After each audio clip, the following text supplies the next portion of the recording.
Okay, hello everyone. Got myself unmuted on the stream here. Let me unmute Shinkari here in just a second.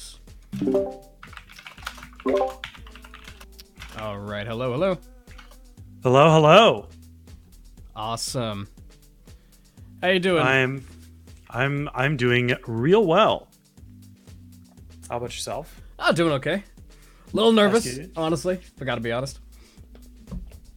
But excited nervous, you know. Yeah, don't be nervous.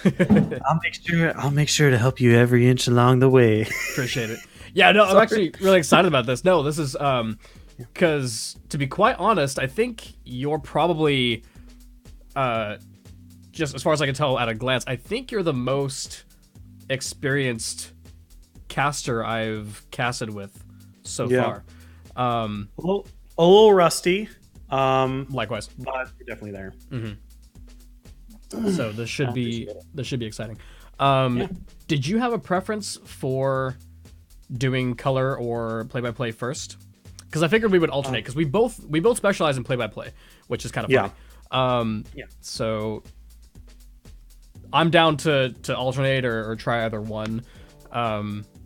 We should probably alternate and see like which one of us is better at doing one over the other. Yeah, absolutely. Yeah. I'm also hoping that this isn't going to be, scheduling permitted, that this isn't our only practice session. So this will hopefully be the first of a couple different ones. Yeah. And this should hopefully give us both a good indicator of what we each need to work on. Myself especially, because I know I'm very rusty. So, cool. Yeah. Are you streaming this yourself on your channel by any chance? I am not. Okay. Feel free to. Either way, I'll have the VoD for it, so it'll be on my channel if you want to review that. Okay. I have a little disclaimer up on the screen saying that this is casting practice, and that we're looking for feedback in between games. Yeah. So, we'll take a little bit of downtime in between matches. Probably cast, anywhere from 3 to 4 ideally, but as much as you have time for until we're exhausted. So should be a good time. I do see a friend. Oh, he's playing ARAM. Never mind. Don't want to cast ARAM. I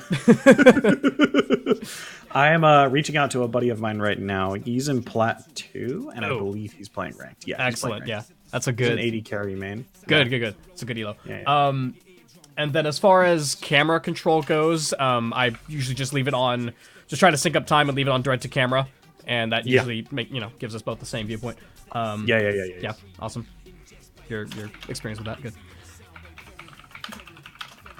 Fantastic. Should we do? What do you think? Should we do a coin toss for casting rolls for the first game? Sure. All right. Let me. I'm sure there's a coin toss on Google somewhere. All right. Oops. All right. I got a confirmation from my buddy Fat Ninja 001 that he's okay with our spectating of him. All right, ready? I'm gonna call tails. You want tails for play-by-play first? Yeah. Okay. So if we flip tails, Shinkari is gonna do play-by-play first. If we flip heads, I will do play-by-play first, and then we will swap for the next game. So all right, here we go. Do you want to flip? Big money, no whammies. We've got heads. Big money, no whammies. So I want a rematch. Best 2 out of 3. DK wants me to do color first because that's his specialty, and my buddy DK is watching us for this game. So we could just do that. Let's just ignore that as a coin toss. Let's just ignore that. I already like him. Yeah, I already like this game. DK is a really good buddy, and nice. Although he himself does not cast on a regular basis right now, he has some casting experience. He and I have casted together a little bit, and nice. He's a pretty awesome friend, and he helps me keep up to date with meta when I stop playing for like 6 months. So yeah. Oh geez, I need your help, buddy. Perfect. So I'll jot that down. That I'll be doing color for this first game. Yeah. Immortals, I'm sorry, I'm not casting ARAM game, man. I can't. I hate playing ARAM, let alone casting it. I'm not gonna even pretend to to enjoy that. I'm sorry. I've needed to get my chops back in like a game that I can play fairly quickly, so I've been playing nothing but ARAM. That's recently. Understandable. Yeah. Mm-hmm. Yeah. Let me see. So if I spectate a game, are you able to like spectate off of? I should be able to. Yes. Okay, let's see if this works then. So I'm gonna go ahead and spectate my buddy's game. Yep, and spectate. I should be joining. All right. We can just start from the beginning, yeah, and then we'll just pause and then we'll do a little countdown and yeah, then we'll be synced up and just leave it on directed cam. The one advantage of casting solo queue over casting like custom games and actual tournaments, far less pauses. Yeah. 0 pauses, in fact. There is an Ari on the enemy team named Cute as Fuck, so we're already. Yes. I love casting inappropriate names. Oh yeah. This is very inappropriate, and I would not say this on a. I will change the scene in a second. DK, relax, man. Let me get us back to the start of the game. Smith? Oh my god. This game is incredible. Let me go back that far.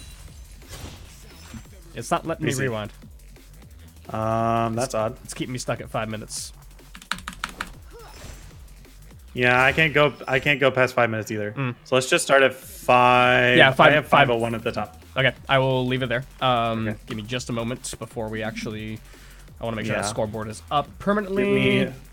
Give me 1 moment. Too. Let me go grab some water. Yeah, man. We're back.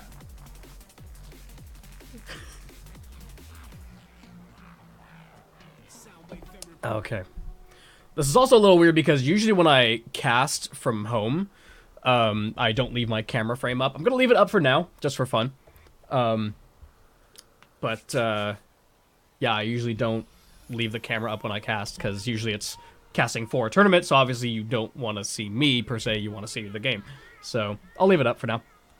I might need to shrink it down a little bit. Do I have a casting overlay scene?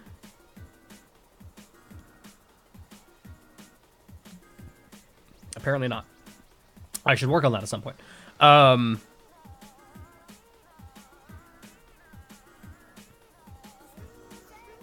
also should turn off that light behind me, but whatever. I'll see that little miniature sun on the ground on. All right. Okay. We're in it to win it. Yeah. I mean, yeah. We can't lose, in all fairness, so that's pretty good. Let me put the little disclaimer up on the screen. If we can't lose, that means we always win. Therefore, we're in it to win it. That is a valid point. Where can I put this? Top right corner seems good. Cover up the team frame just a little bit, but that's fine. Yeah.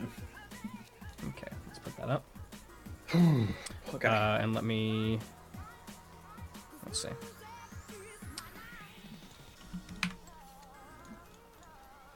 Let's turn on the in-game music. Let's turn off my music.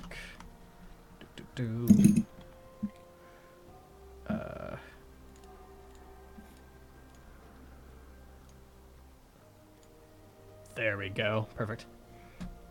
All right. Let's see.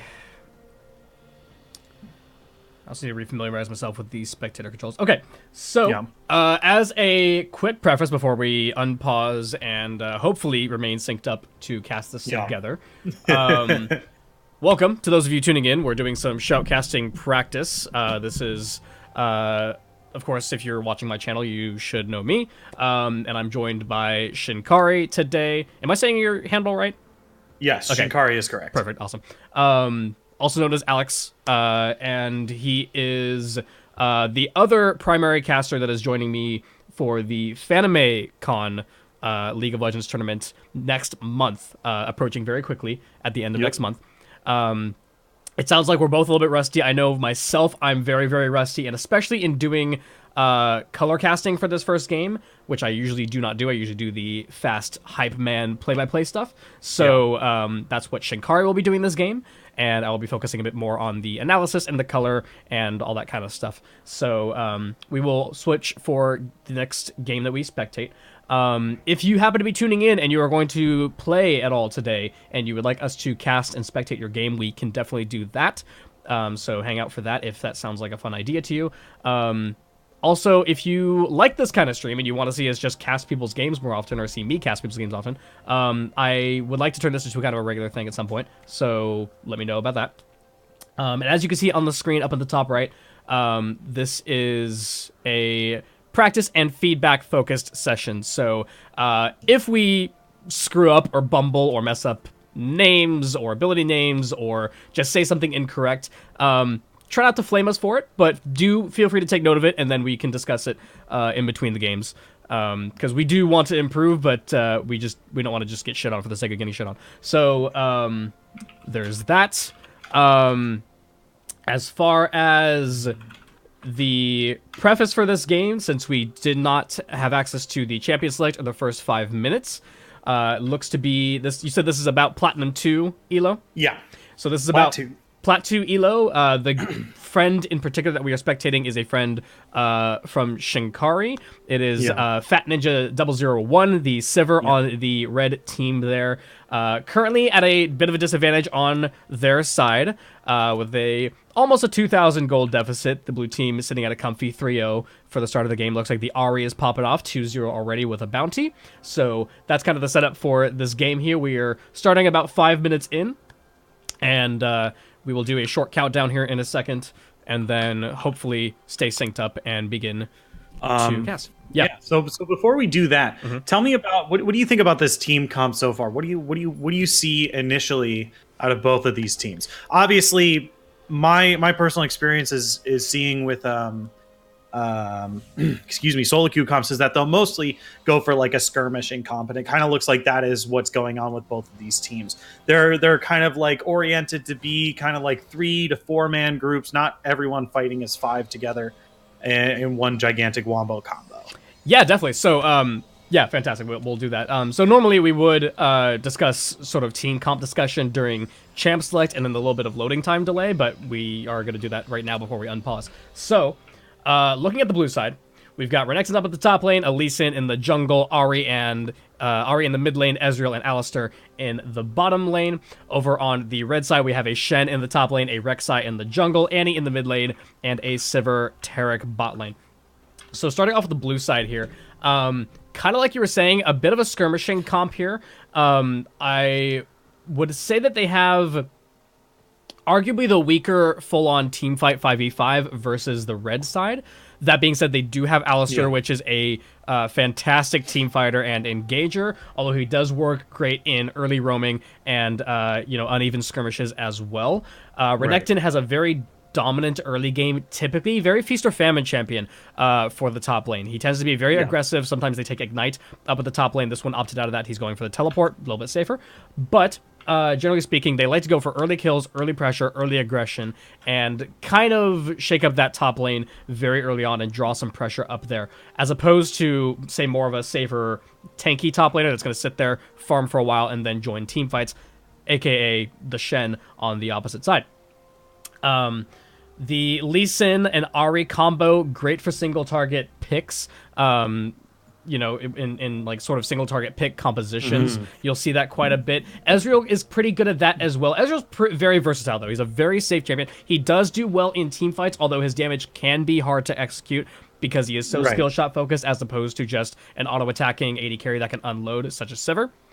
But he does work well in more skirmish comps, and he can perform well in team fights as well. Right. So I do like the blue team's comp. As you can see, that single target pick that we focused on for a second with the Lee Sin and Ahri is coming into effect already here, because they are the two that are on the board primarily for the blue side. They together have the only 3 kills in the game so far. Ahri is getting herself nice and ahead already with that 2-0. Most likely, again, we did not have the first 5 minutes of the game, but most likely led into an early charm hit, unloads the Ignite, hits that Orb of Deception, and easy kill after a little bit of poke from the lane. So Ahri great for solo queue, single target poke, and single target pickoffs.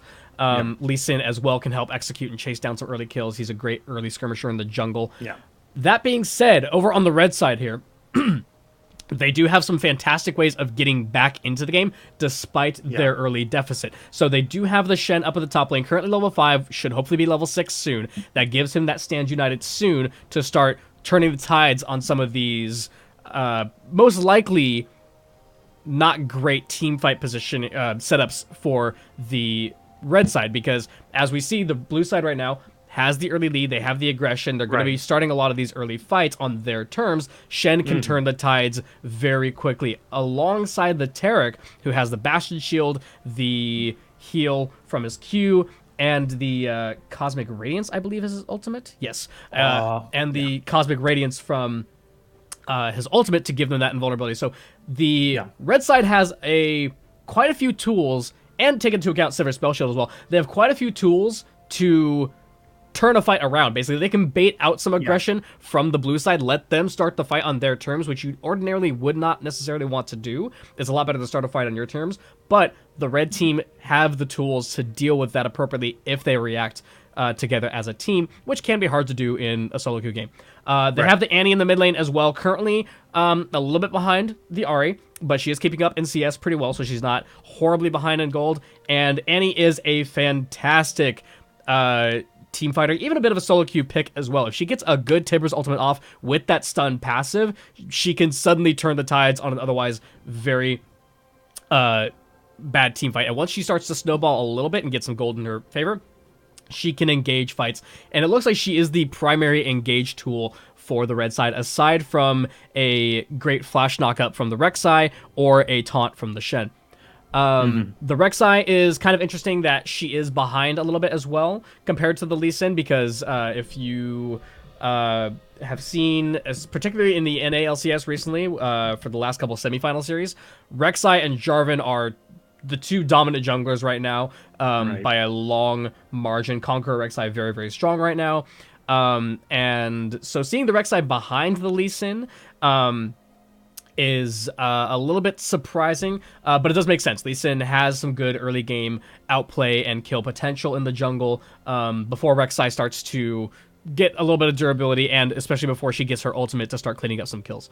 So, and what I personally am a big fan of is that both AD carries have picked champions that, even if they fall behind in lane, towards the mid game will still have a little bit of a power spike. Ezreal's like most famous item, and is still the item that people build a lot nowadays, is Tear the Goddess. Like he can very much build into that Muramana, and that only really requires him to cast spells.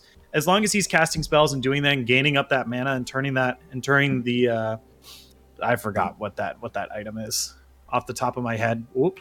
The slow one? The mana blade that turns into Muramana. Oh, Sheen? Baby Muramana. No. Sorry, my bad. Yeah. It's Muramana and Muramasa, right? Isn't it just a... Yeah. Manamune. I'm sorry. Manamune is the one. Manamune turns into Muramana. Like, that is an item that is very good and allows you to just kind of like, okay, well, I didn't get a gigantic lead in the early parts of the game, but I'm still able to contribute to these team fights meaningfully. And then Sivir is the same thing as well. Like, Sivir, even with her ultimate, is still very, very valuable to her team, considering like how close range Annie is and how many melee are on her team. So her being able to just use her ultimate is really, really good for her. Yeah. So both very safe picks out of both of them. Both the AD carries I like a whole lot. And also, I mean, as far as utilities is concerned for the two AD carry picks, going off of that point, Ezreal doesn't necessarily provide a lot of team utility, as far as his abilities go. But most Ezreals tend to build, like you said, that Muramana Rush, the Tear of the Goddess, and start building up that Muramana. And they also tend to build the Iceborne Gauntlet quite a bit, which helps feed into that mana CDR, the famous, blue build Ezreal. But it gives him a consistent amount of poke and the cooldowns to keep up with that. Gives him a bit of durability and gives him a fantastic slowing and poke tool, which, considering the rest of his team is fairly high damage, with the Renekton being a fairly offensive, low utility top laner, Lee Sin and Ahri that gives Ezreal some tools to help out supplement the damage and to help set up for the Ahri, Lee Sin, and Renekton to be the main damage dealers and the main drivers of the team fights, as well as Alistar to help lock up anybody that, say, Ezreal starts to slow, Ahri lands a charm, Alistar could follow up with the lockdown, and they get some really clean picks and some quick skirmishes, which is what their team's going to want to do a lot of, and avoid the full-on 5v5 from the red side, because as we mentioned, the red side have some great tools potentially to turn the tides on a team fight in their favor. Right. And a lot of potential team-wide invulnerability from Taric, the Stand United shield from Shen, the spell shield from Sivir to block something coming out of the blue side. So they do have some great tools to turn it around, despite being a little bit behind 5 minutes in here. Yeah. Perfect. All right. All right, with that being said, we're going to do a brief countdown and actually get into casting some live gameplay. Just for you guys, so you guys know, we're going to be leaving this on directed camera that hopefully gives both of our viewpoints just a synced up same view, despite the fact that we're casting, from separate locations. So, we'll give this a shot. And as you can see in the top right, Shinkari is doing play-by-play for the first game, and I will be doing the color commentary, or attempting to. So, all right. So we are going to unpause in 5, 4, 3, 2, 1. All right. Ahri flashes over the wall. She's avoiding a gank from Rek'Sai here. Looks like we're already getting the tail end of this. Ahri's probably out of there. Ooh, Annie. Oh, yeah, Annie is caught up. She's going to get knocked into the air. That's going to be the charm. That's going to be a very easy kill picked up by Alistar there. Not exactly what you want to be seeing. Taric. I know. There comes the teleport. Ignite. They do get the stun. That's going to be the shutdown for Rek'Sai getting onto Ahri there. They're now taunt in the middle of 3 minutes. The blue team Sivir is in there. That's going to be a really great knockup. She's trying to run for her life. So Lee Sin's getting in there. Oh, that was a great stun by Taric. Oh, Taric is still kind of in the middle there. He is going to fall down. That is a 2-for-1, I believe so. Or 2 for 2. Rek'Sai and Ahri both went down, and then Lee Sin and Taric went down. So 2 for 2. Rather even. Not exactly what you want to be seeing for the red team at this point. You want to go a little bit ahead, but fairly good team fight overall. Yeah, you can start to kind of see the ideas forming on the red side. They know that they have the composition to turn around fights that are not in their favor, such as we saw in the river there, but they're not there yet. They don't have their ultimates. They don't have their big abilities yet. So they're taking the right idea, just not at the right point in the game. Fantastic stun there from Taric, and throwing the Ignite down as well onto the cute as fuck Ahri to start to claim that bounty and start to get some gold back in their favor. But they are still 2,000 gold behind, thanks to, again, the fantastic skirmishing power from the Alistar that landed clean knockups there. You saw he had the double headbutt pulverize onto the Taric and Sivir bot lane, and they were both Taric was taken out. Sivir managed to escape safely there.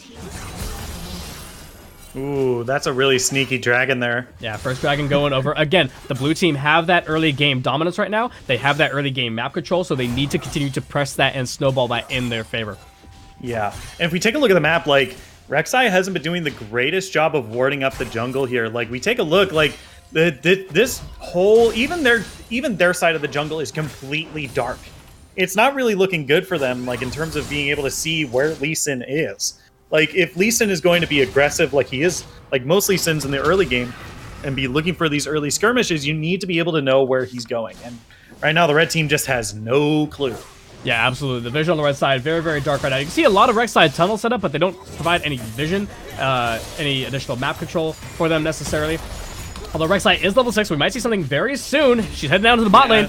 Yeah, she's coming in there. She throws out the torpedo. They're looking in. That's going to be a headbutt away. She's looking for the ultimate onto Ezreal. He flashes out. Ezreal yep, she does get out of the way. Alistar is now going to get in. Oh, turn around. That's going to be the Ignite. That's not going to be enough, though.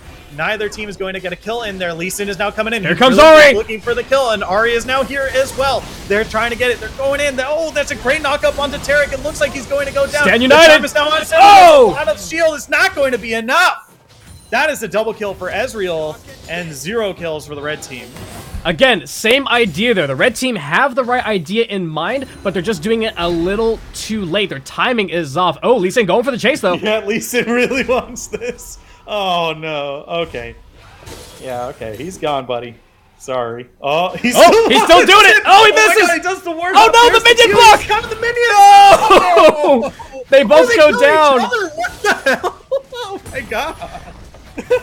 All right, you found us a great first game. Yeah, this is. Oh yeah, this is great. This is quality. Yeah. But yeah, you saw the idea there. Fantastic turnaround and stalling from this bottom lane. They're doing an excellent job, despite being at a disadvantage at the start of that fight. Ezreal was only level 5. Rek'Sai comes in level 6. The bot lane is ready to fight in their favor. 3 versus 2 here. Alistar jumps back into the fight to lock them up and bait them out long enough, only to flash out. Low health, ignited by the enemy bot lane, to set up enough time for Lee Sin and Ahri, again, those 2 driving players for the blue team here, to set them up to come and clean up the fight at the end there and turn it back in their favor. And again, they just further that lead. They went from a 2,000 gold lead up to now a 3,000, almost 4,000 gold lead in their favor. And they let themselves take a bit of damage. They, you know, like I said, they did lose the 1 kill on Ahri earlier, and then Lee Sin got a little bit greedy there and gave him another kill. But they're still much in the lead because they are using that early game skirmish advantage. But top lane, yeah, we do have Rek'Sai coming into the top lane. Renekton is very, very low here. Oh, he's dangerously low. He's going to try to get that. There's the bite. Again, the smite's there. That's going to be the kill. Jackie Love 3 jumps in. Knock up, interrupted. That's a really great knock up. Lee Sin is still in the middle of the fight. Rek'Sai's looking for something. She burrows underground yet again. She's still looking for Shen that has flash. kill. Oh, that's going to be, oh, yeah, pings away from R as Ahri is coming up. They're like, oh, no, we do not want a second of this. Flare. Yeah. True Shot Barrage heading across. Oh, there it goes. Oh, it's a little wide. Lee Sin still needs to be careful. The tunnel gets kicked back into into Shen. The execute. Jackie Love. Oh my god! I wasn't even expecting him to go back in there, but he's still fighting. Ahri's coming in from the side here. Rek'Sai is very, very low. That's the dash. That's the kill. Ahri is going to find Rek'Sai. Charmed. Ooh, Annie is now getting in there. She is charmed. She does have a stun ready to go. She's getting in real close. That's the stun. That's the flash. There's the Timbers. Is she going to get away really safe, though? She is very, very low. Ahri's looking for the kill. Meanwhile, in the bot lane, Sivir's looking for something. Down there is doesn't look like it's going to be able to find anything, though. And it looks like everyone's just going to chill F out. Ooh. Meanwhile, actually, forget that. It's a close stun attempt there by Taric. Again, trying to get a stun directly onto Ezreal. Very tricky in this bottom lane dynamic. You're almost better off throwing out some poke onto Alistar first to deny the blue team their aggression advantage, as opposed to going directly for Ezreal and then try to get after Ezreal afterwards once you've shoved Alistar out. But yeah, fantastic fight and some shenanigans up in the top lane for that. Renekton just overextending and not really doing the best to keep himself safe, in my opinion there. Wasn't really respecting the Rek'Sai starting to hit her level 6 power spike. She's starting to get aggressive now that she has her ultimate available. We're seeing she went from 0-1 behind the Lee Sin to now 3-4-1 and almost tying up the map, her map influence and kill participation toward as compared to her Lee Sin opponent.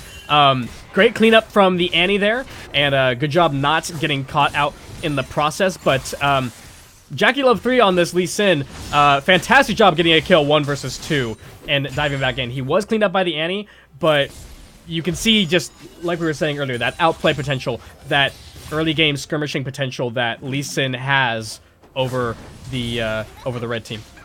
Yeah.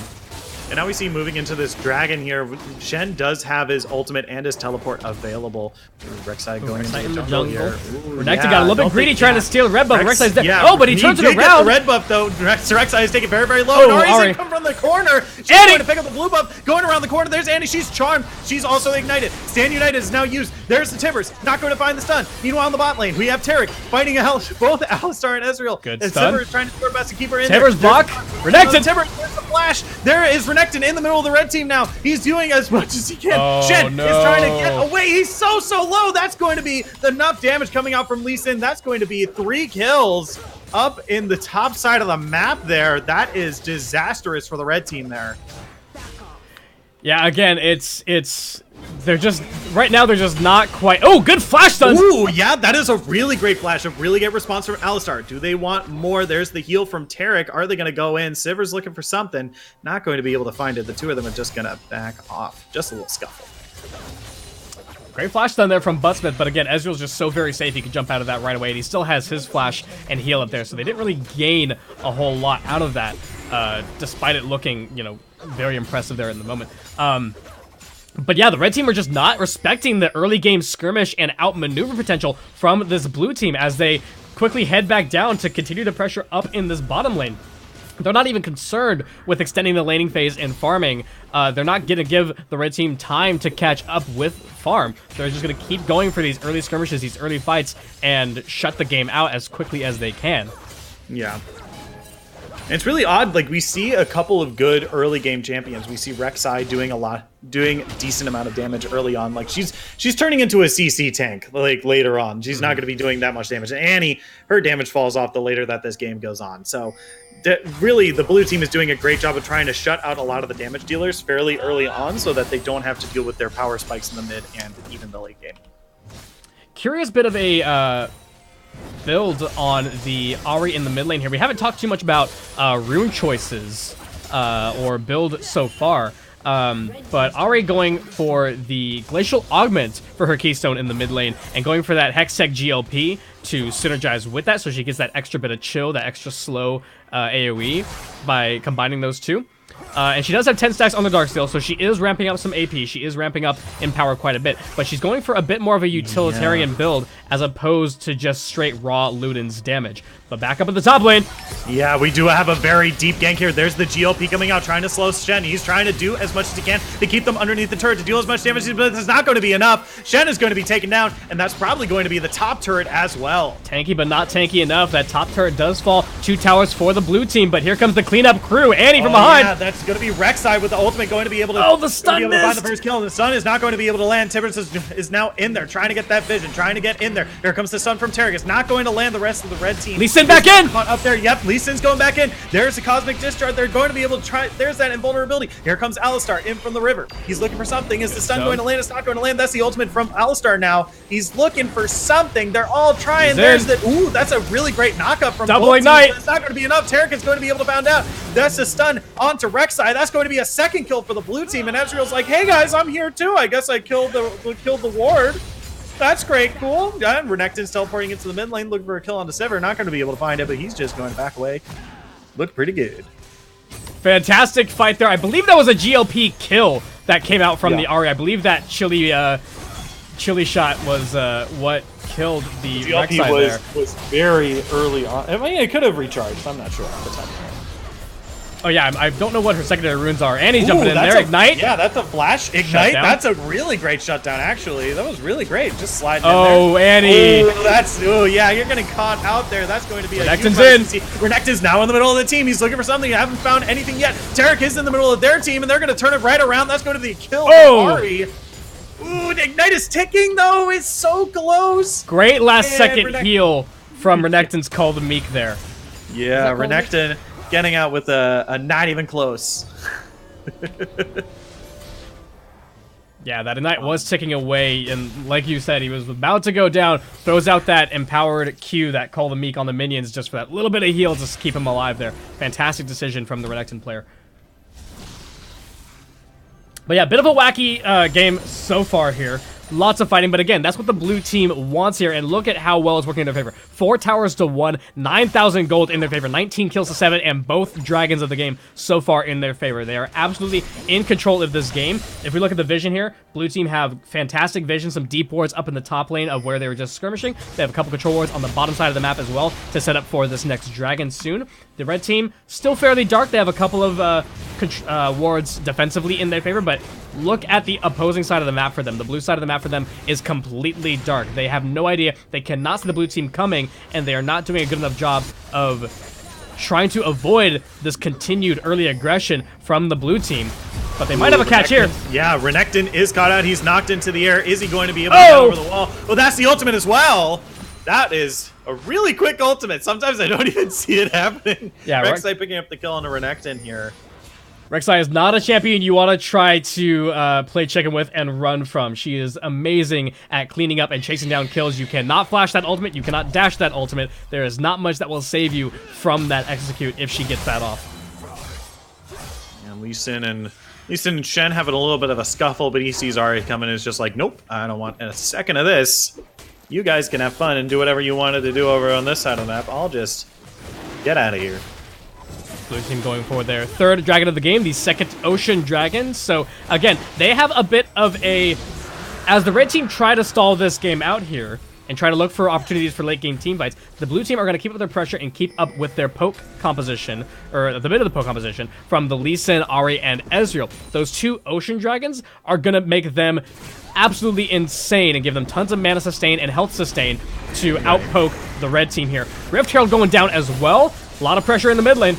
Yeah, that's going to be an Ezreal ultimate across as well. That's going to take a decent chunk out of Red's minion wave and their health bars. So the siege of this inhibitor turret is going to be really dicey. Blue team does not have Renekton though, so they might be able to engage on a 4v5 if they're looking for it. Cosmic Radiance baited out. Buttsmith goes down though. Ooh, that is not good. That is now a 4v4 Renekton saying like, okay guys, looks like I'm just gonna go push top lane. Y'all can have fun down there. And he's looking for the chance. Yeah. Doesn't pull the trigger. Oh. This Lee Sin is doing such a great job at baiting all of these big cooldowns out from the red side, jumping in and out very quickly with those safeguards. Yeah. He baited the Taric ultimate. It must be insanely infuriating to play against someone who knows how to do that kind of deal. Like that is, I'm just looking at it and I'm frustrated for them. In and out again. Third time. He's doing such a good job. And look at that poke. The Orbit Deception from Ahri. The inhibitor now at risk. GLP coming out. Ahri looking for the chance. The charm comes through. The charm is going to land onto the spell shield. They're looking Alistar for more. Alistar is now in the Annie middle turning of the it. Sivers trying to look collapse. Ooh, yeah, Annie gets Ahri really low. She's still looking for that though. Maybe tunnel visioning a little too much. That's going to be a kill for Sivir. And Rek'Sai. Oh yeah, Rek'Sai getting a little too into the team there. He's going to go down. And now it is a 2-for-2 for both teams. But the blue team is still not stopping this push here. They can rotate very easily to the top lane here. And they don't need to. They have the sustain from the double Ocean Dragons. They're 10,000 gold up with 7 towers in their favor. Ahri sitting comfortable at 18 stacks on that Medjai's with Morellonomicon and GLP finished already. Blue team are so massively far ahead right now. Yeah, it's gonna be a tough way to get back into this game. I mean, you try to. Most of the time when you're in a position like this, you want to look for mistakes that the enemy team is missing and be able to capitalize on that. Look for little skirmishes around the map that can give you these small advantages. You know, if you find one person out of place, you can find a little kill here. Make sure that you're farming up as much as you can in the lanes that are free, and making sure that you have vision, very good defensive vision in your own jungle. Yeah, and speaking of that vision, again, we look at the red side vision control right now. They only have 2 wards on the map right now, outside of their base. They have 1 control ward far down in that bottom lane. They have another one defensively in their jungle closer to their base wall. So they really don't have the vision to safely extend out and start to farm, as you were saying, and clean up and start to try to catch back up into this game here. Meanwhile, blue team starting Baron. Yeah, that is a Baron call. It does look fairly safe. Red team has no idea this is happening. The only thing they see is that Renekton is in this bot lane, and Jenna's going to try to fight him, but Renekton is just like, hey man, I just want this turret. I mean, we can fight if you want, but like, I'm mostly out of here, dude. They had a chance to catch him with that Bastion stun coming out from Taric, but he missed the angle on it, and the Blast Cone gets him out safely. Thumbs up indeed. Thumbs up. It's that quick empowered recall. Ezreal sitting pretty as well with the Iceborne Gauntlet, Mirror Mana finished. Blade of the Rune King on top of that. Ezreal and Ahri are both monsters in this game. Lee Sin doing an excellent job of baiting out as many cooldowns as he can with those quick ins and outs that we keep seeing. Yeah. Sivir ultimate. Yep, Sivir ultimate. Charm. Are we going to do anything else? Yep, that's the charm. There's the GLP as well. No stun, Annie. but here comes the Taric ultimate. But the Annie is going to be able to find the stun, and that's going to be the kill as well. Renekton is now in the middle of the team. They're trying to look for something, trying to peel him away, trying to get that health bar down, but he's just so tanky. He does so much damage. Sivir is going to be able to find the kill onto Renekton, and Alistar is going to be able to find the kill onto Rek'Sai as she dies in the middle of the team. That is now another 2-for-2. But who is really in favor here? Blue team gets to continue pushing this bottom lane, and red team has to go up and defend those Nexus turrets. And they still have Baron. 2 inhibitors down already. Minions flooding the base as it is. Third inhibitor is going to be falling here. Blue team are in a fantastic position. 11,000 gold ahead still. Yeah, that's a gigantic gold lead, and it's really hard to see like a comeback point from this state, but you know, the red team is doing at least a decent job of staying in this game and just not making any reaching mistakes. So that's going to be a great knockup onto both Tarek and Annie's Shen. They up. are taken very, very low here. The rest of the red team is collapsing. 5 members are now getting in there. That's going to be 1 kill going over to Annie. Annie kind of wants more, but not able to get a stun here. So she's just going to back off just a little bit. She is marching towards them, being just a little frightening, but she's going to back off. That was a good job by the red team there, managing their respawn timers and starting a bit of a fight there that looked like a very poor decision at first, but they had Annie coming up, they had Tarek up, they had Rek'Sai coming up to start to clean up and get a couple of those shutdowns. And that is one of the big dangers of snowbally games, especially in solo queue, is that yes, while the blue team are miles ahead right now and they're in a very comfortable lead as they secure their 3rd Ocean Dragon to continue that. Right. But it also means that they have more gold to give up potentially as well with those bounties and those shutdowns.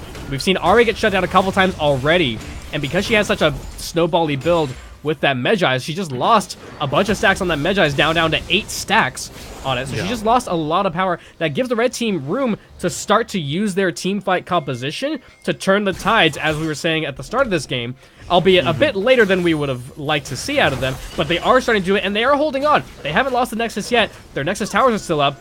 There is still a good chance for them. All right, here comes the next push from the blue team here. They're coming in from the mid lane. The rest of the red team is trying to do just stay on the outside. They want to poke and deal as much chip damage as they can before they're looking to initiate and keep them off. Ooh, good crit coming out from Sivir. Lee Sin jumps in though. That's going to be a really great knockup. He's going to be taken out immediately in the fight. The rest of the team is now getting in there. Alistar is hit very, very low. The rest of the red team is on top of him. He's going to sacrifice himself here. That's going to be a double kill going over to Rek'Sai here, and that is a really clean defense by the red team here.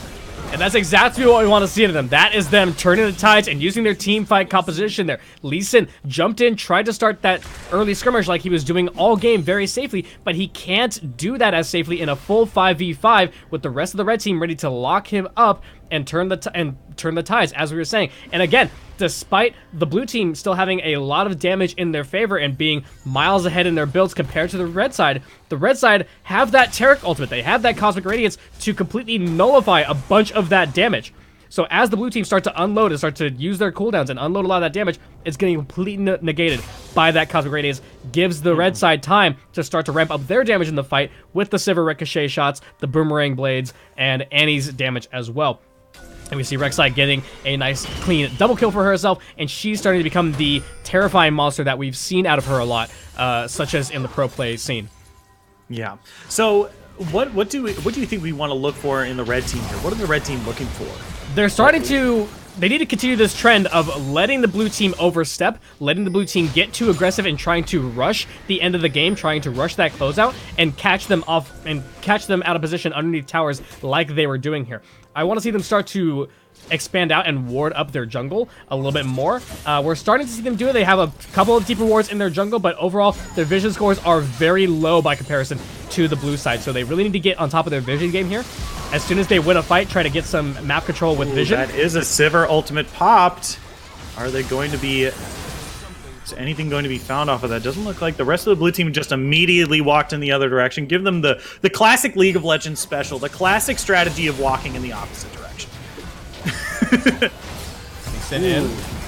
Yeah, Lee Sin, there's the Cosmic Radiance. Exactly the positive. Yeah, here comes the Cosmic Radiance. The rest of the team is now going, and they don't have Sivir ultimate, but that's going to be the first. Rek'Sai. Oh, look at Ari! That's going to be a great stun onto both Alistar and Renekton. Lee Sin is in the backline. He's trying to find the kill on Annie, but she has just so much shields as Shen tries to get back into the backline. That is an ace. That's an ace! That's a clean 5-for-0 ace from the red team. Again, they use those defensive tools perfectly.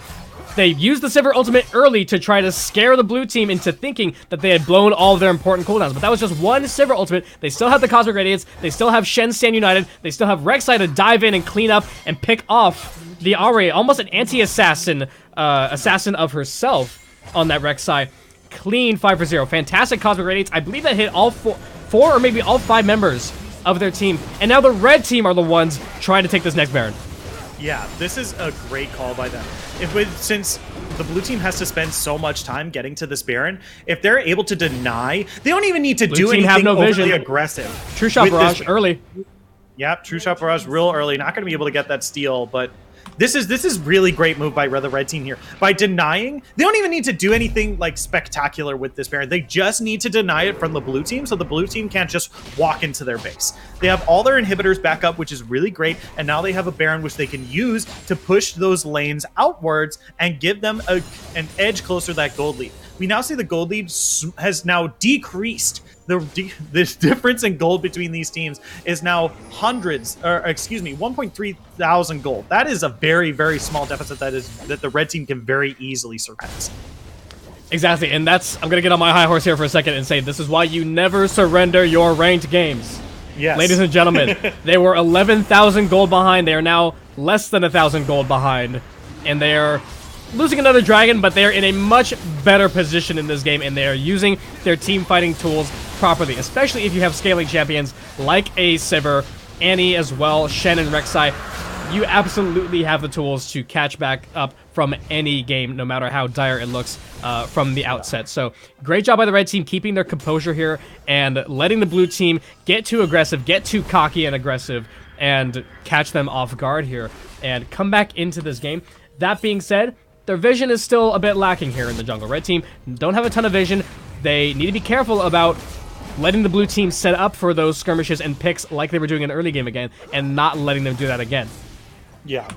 We've now reached a point where the red team and blue team are now so equal that I think that like both teams are a little scared to initiate on each other. I would be surprised if Lee Sin was making more aggressive movements where he's diving directly into the team and like trying to immediately dodge out. That is a play that you make when you're really far ahead like he was earlier, but when that gold gap has now closed and your opponent's team is like has just 5-0'd you, I don't think you're really in a position to be like, yeah, I'm gonna do this really sweet move where I dive in and then immediately jump out and make them use abilities. Because if one of those abilities is a stun, then you're probably screwed. Absolutely, and again, that is one of the best differences of these two team compositions here, is that for every team fight that the red team has won here, these past, 3 or 4 fights, they were not the ones initiating, because their team composition allows them to let the blue team start a fight on their terms, and then they can turn the tides with all of their cooldowns, and now they're in the... That is a flash. Tibbers is going to stun both Lee Sin and Ezreal. They're going to back away. That's going to be Sivir picking up the kill on Alistar. That's a pretty good pick already. Renekton pushing out that bot lane a bit and forced to back away. They do have the Baron buff on these minions, so that's going to be a very easy inner mid turret here. Ooh, charm land onto Annie. She's taken very low. The cosmic radius. Ooh, hourglass. That's going to be the stopwatch on Ahri, used to block out that tower dive. Annie low. Yep. Annie is very, very low here. That's going to be a very, very good kill onto Ahri there by Sivir. They're taken very, very low. Shen is now down as well. Lee Sin and trying to get in there and find something, but he's not going to be able to find anything. It's now 4v3 in the blue Sivir space. flashing forward. That's a Sivir flash. Wow. Not exact. That is got the inhibitor. Oh yeah, they did find the inhibitor. The rest of the blue team is looking for something here. That's going to be a great knockup on Alistar there. Into the middle of the team. He does find Sivir, but she's going to back away. That's going to be the dragon kick coming down from Lee Sin. It's not going to be enough. There's the stun coming out. It doesn't land on anyone. Ezreal is now in the middle of the fight. He's not stunned by that Annie Q, but Annie is still looking for something. They're all going to back away here. Tibbers. Ooh, that's going to be ooh, that is stopwatch. Oh my god. Oh. And the very end of that fight is just everyone just getting very, very close to dying and not actually dying. Okay. Close snipe from Ezreal, yeah. Yeah. They've not only turned the tides repeatedly, they have now evened up the gold difference. They are practically even in gold at this point. 60,000 apiece for both of these teams. They are still 4 towers down, but the red team have completely turned this game up on its head. And again, they're not so much... They are using their team composition effectively, but more importantly, they're abusing the flaws of the blue team's team composition. And that is the key difference here, is that the red team are allowing the blue team to stay over-aggressive, stay cocky, and make repeated mistakes, and they are turning the tides. They don't need to force awkward fights on their terms and go for desperation plays. They're letting the blue team get impatient and just capitalizing on those mistakes from being impatient and from fighting in a, too much of a skirmishy fashion and too disorganized by jumping in one by one there. You saw Alistar jump in too early, gets popped. Lee Sin jumps in afterwards, gets popped. Ahri jumps in afterwards, gets popped. And so on and so forth. Red team are doing a fantastic job of continually turning the tides on this, and they've now started to set up some better vision control in their favor. Still lacking, in my opinion, but they're getting there. Yeah. And they're more in the driving seat of this game. Yeah, it's getting closer and closer. What you did touch on is, like, you can't really, at this stage of the game, when things have evened out, it's really hard to... Oh, yeah. Shen is up here. He does find Renekton. He's going to call the sword up. He doesn't land the stun. The rest of the red team is coming up, but the blue team is pinging super hard on that inhibitor there. Looks like they might be able to find it. Here comes a teleport in from Shen. Annie is coming in from the jungle. So is Rek'Sai. Here comes a teleport in from Renekton. Good stun from Buzzman. That's a triple stun from Tarek. They're now looking for the rest of the team. Alistar turning around. Onto the back line. He's down. Taking a whole lot of damage. That's a great Sterix gauge. Tibbers 3 for is 0. That's a double kill for Annie. Here comes the There's 4. Rek'Sai. That's going to be the kill on to the flash, the smite, the Stand United Hourglass. He's so close. That's going to be the Stand United from Shen. Can he get the stun? That's going to be a flash away from Ezreal. He's trying to get away as best he can. He's starting so hard. Ezreal, you got to keep running, buddy. Keep going. Oh, no. He's taking so low. The bouncing blade from Sivir crits and is going to take out at least a tenth of his HP. Oh, my God.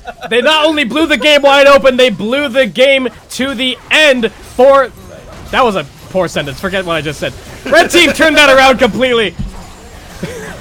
Oh my gosh. We saw the desperation play attempt from the blue team there. It looked great on paper. Renekton drew 4 members up to the top side, drew up so much aggression to the top side so the blue team could rush the base, crack open an inhibitor, and try to, again, get the game back in their favor there and try to get back in the driving seat. But again, the red team, they completely wanted that. They want the blue team to overextend. They have all those turnaround tools, and despite the blue team being miles ahead in the early game, having a ton of damage from the Fed Ahri, the Fed Ezreal, and even the Fed Lee Sin early game, the red team had so many turnaround tools and disengage tools that they had multiple clean 5 for 0 fights, including that final one to close out the game in their favor, despite being behind and down to almost an open nexus just a few minutes prior. Yeah, like, that entire last fight was very, very well executed. And I'll give it to the blue team. The blue team did actually get the inhibitor. So they did actually achieve the mission that they were there to do. But sadly, it cost them the entire game as the red team was able to just collapse on them and be able to find that one team fight they needed, that one fight at the latest stage of the game to get that last, to get them the game. Yeah, absolutely fantastic composition play and macro play focus coming out of the red side. And this is, I mean, one of the stark differences that you see in solo queue a lot, but as well in some smaller sort of amateur tournaments and even to some degree in pro play. You'll see some teams and some players that are very focused on the 1v1, the mechanical outplay, doing damage and being, you know, a really flashy player. And that has its merits and that can help your team get an early advantage in the early game and mid game. But ultimately, the team with the better macro play that knows how to recover from that, get better control of the map, and stay objectively focused, as well as exploiting holes in the opposing team's composition, even if they're at a deficit early on, like we saw with this red team, can completely turn the game back on its head. And again, it doesn't matter if they were miles behind in the early game. If they play to their composition and they win the game, that's ultimately all that matters. Fantastic to see. That was a great first example. A bit of a clown fiesta as far as, you know, as far as fights go. I mean, typically speaking, tournament games and especially professional games are not nearly as exciting when it comes to fights, but we saw a lot of good things there. So we're gonna jump out of the spectator client here, and we're gonna head back to the lobby, get a little bit of music going here. We'll do a little bit of, we'll take a look at the end game stats a little bit here. And then we'll start discussing, actual casting feedback. So, if you guys are tuning in, feel free to just start providing any sort of feedback or critique you have for either one of us. Things you liked about our casting, things you didn't like. I know my color casting is definitely lacking, so do not feel bad for critiquing that. Please feel free to give me some pointers on that, and we can discuss that a bit. But before we jump right into that, we're gonna look at the end game graph stats there, and you can see quite a bit of damage from the Ahri and Ezreal there. They were fairly high up, but it pales in comparison to the teamfight damage that came out of the Sivir, sitting there miles ahead at 45,000, almost 46,000 there. Because again, while it does look very chaotic, and while the blue team did have really great single target pick damage early game, when those longer team fights started happening, Sivir's just sitting in the back line, tossing out those ricochet blades and hitting the entire enemy team and dealing a ton of damage there.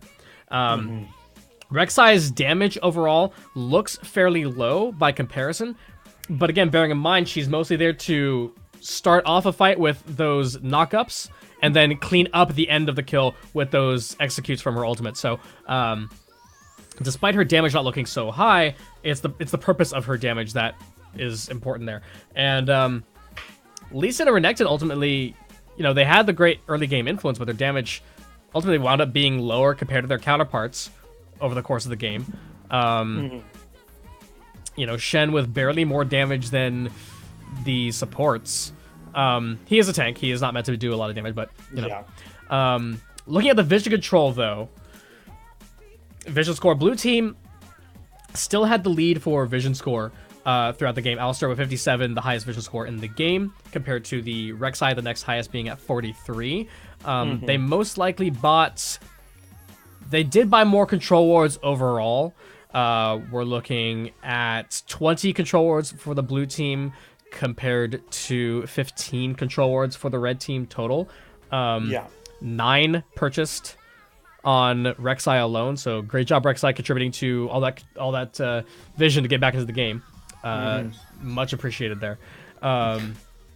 This is how you be a good teammate. Make sure you guys are taking notes. buy control wards and then place them on the map. Yep, that's I mean, that is the fun thing about this stat, is that it is just control wards purchase. So even if you don't put them down, you still look like you're helping. But no, it absolutely did have a big influence in helping them get back into the game. And again, like if the enemy team has dominant vision over you, you buy more control wards to start clearing out their vision. That gives you those windows to start to turn things around.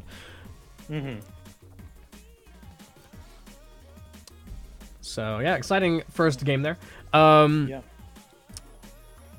Shinkari, do you have any thoughts about any additional thoughts about the game, or your casting, my casting, anything you want to throw out there? I will say that I personally am doing something that has always plagued me, where I get caught up on one point and I'm trying to get it out, and instead of just moving on to the next point, I fumble over the same point for about a couple seconds while the fight is still going on. So that is something I notice, that I notice a lot of times that happens. Like, there was a point when they were fighting in the middle of their team, and I was trying to get out that Rek'Sai had used an ultimate to get it into the enemy team, and I just started fumbling over a bunch of my words. And I was just like, well, I have to say Rek'Sai, I've committed to this, and then I kept saying, it's like the fight's still going on. Like, get the Rek'Sai ulted. It's like that happened 2 seconds ago, and the fight is completely different now. That is a tricky thing to do. Something that I because we both do a lot of play-by-play, so that's it's when you're trying to just ramble off every single thing that's happening, it is tricky to kind of prioritize what are the big moments. Something I like when I listen to the professional duo casts, or even the triple cast when they do the bigger series, is the backup color casters. And I'm trying to do this, but I caught myself kind of accidentally bleeding into play-by-play over you, and I'm trying to not take you over in that sense. But something that some of the color casters do that I really appreciate is they call out sort of some of the missing gaps, or some of the I guess secondary highlights in team fights. And I was trying to do that. So as you're casting the here and now, you're casting the play-by-play of the damage being dealt in the main fight, right?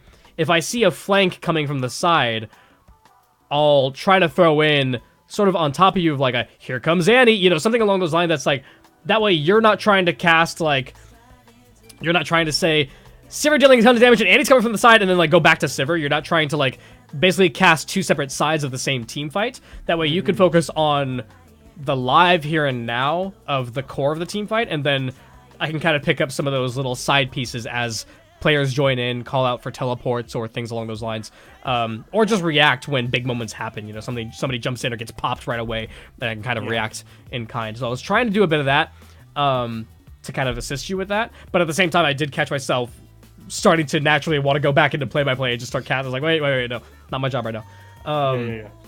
So, but yeah, that is a tricky thing. The only real solution to that really is, one, just talk way faster, or two, trying to kind of predict which is very tricky in solo queue Cloud Fiesta team fights. Trying to predict which abilities are going to be the big ones to look out for, to focus on, right? You know, it's maybe not necessarily casting every single Sivir auto attack that's happening, you know, but looking for waiting, you know, trying to monitor who still has ultimates up, who might be throwing out ultimates. And then once those big moments drop, those big ultimates drop, then you start casting, you know, back to like, and Sivir's dealing out a ton of consistent damage, starting to clean up, you know, Sivir shredding through the team, all that kind of stuff. So, but yeah, I don't think we really missed, as far as I could tell, again, having not reviewed the actual VoD yet, and just coming out of that, there weren't any moments where I thought you missed any big parts of team fights or anything. Because again, between the two of us combined, you were casting, you know, the core of the fights that are happening live, and then I can kind of pick up and supplement like when flanks are coming in, and things of that nature. The only, and this isn't a flaw of ours at all, but it's just a tricky thing with the spectator cam, is when you have, like, early game, there was a lot of, like, camera jumping back and forth between, like, top and bottom at the same time, because there's two fights happening, and it's just, it's impossible to cast both of those at the same time without desyncing the camera. So, yeah, that's just an unfortunate side effect of the spectator client. I know, as far as myself, I know my color just needs work. I know my analysis just needs work. I think I did a decent job at kind of explaining a good amount of the surface level stuff from both teams.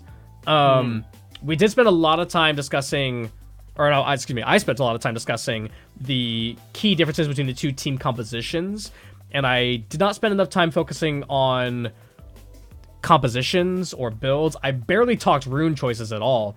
I think I mentioned Ari's Glacial Augment and GLP combo, but that was about it. I didn't discuss any other runes. I think I mentioned the Conqueror on Rek'Sai, but that's kind of a given. So I know that I need to work on. Part of that would have been covered usually in the champion select and loading time, and the like very beginning, like those first 5 minutes that we skipped, we probably would have covered some of that naturally in our back and forth. So, you know, there is that. I think we did a decent job with ability names. I do need to know what Rek'Sai's ultimate is called. I know her Q is Prey Seeker.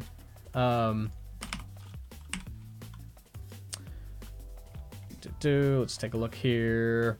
Void Rush is Rek'Sai's ultimate. Yeah. What is... That's Void Rush. What is...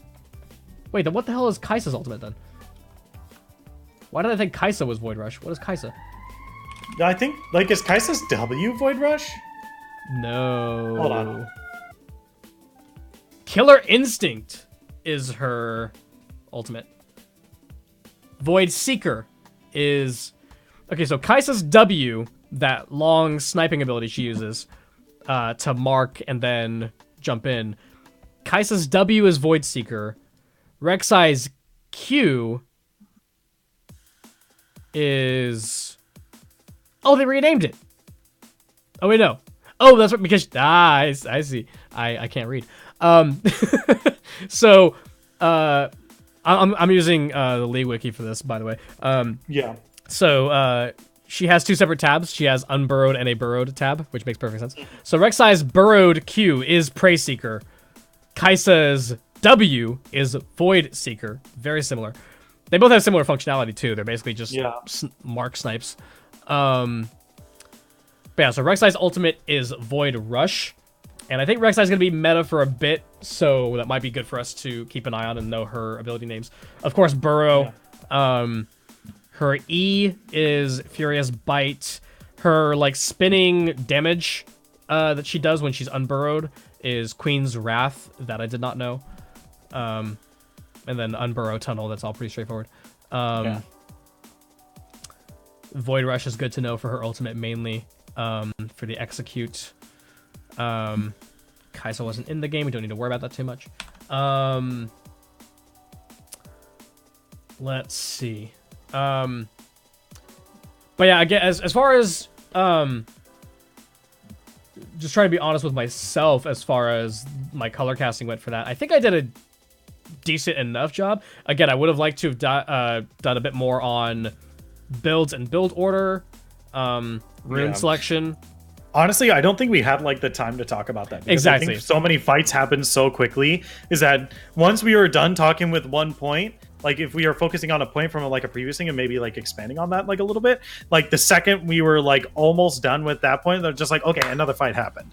And I think that's what's going to happen when we're casting solo queue and even like open games at like a lower tier of the tournament. Oh yeah, absolutely, yeah. And sometimes even the higher tiers of the tournament. I'll make sure that I give you the VoD of last year, so you can look at that as well, from anime. But yeah, when you have those Clown Fiesta constant fight aggressive games like that, it is difficult to break down enough analysis. So I did try to focus on a lot of my color casting being supplementary to your play-by-play, just because, I mean, realistically speaking, you were the main caster of that game because there were so many fights. It's, you know, that's your territory. Go for it, you know. So yeah, so I do like, if I had to give myself like a pros and cons for myself, I like that I focused on trying to supplement the play-by-play quite a bit because it's something that I know that I am lacking when I'm doing play-by-play a lot, and so then my color caster isn't picking up those gaps. You know, and trying to keep the dynamic, you know, as exciting for both of us, right? One of the things that I liked our dynamic a lot in that we were both hyped when team fights were happening. We were both hyped when people got popped and people got caught out and people, you know, they turned the tides on a fight and everything like that.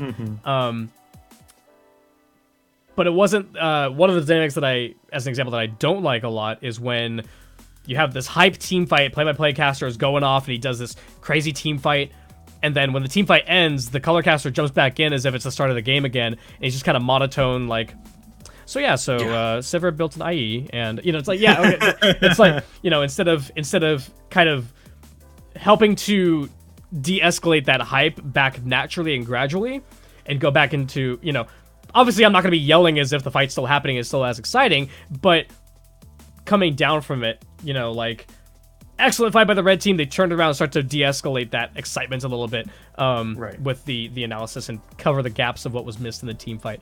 So I think we did a good job there as far as our volume dynamics went, and as far as our hype dynamics.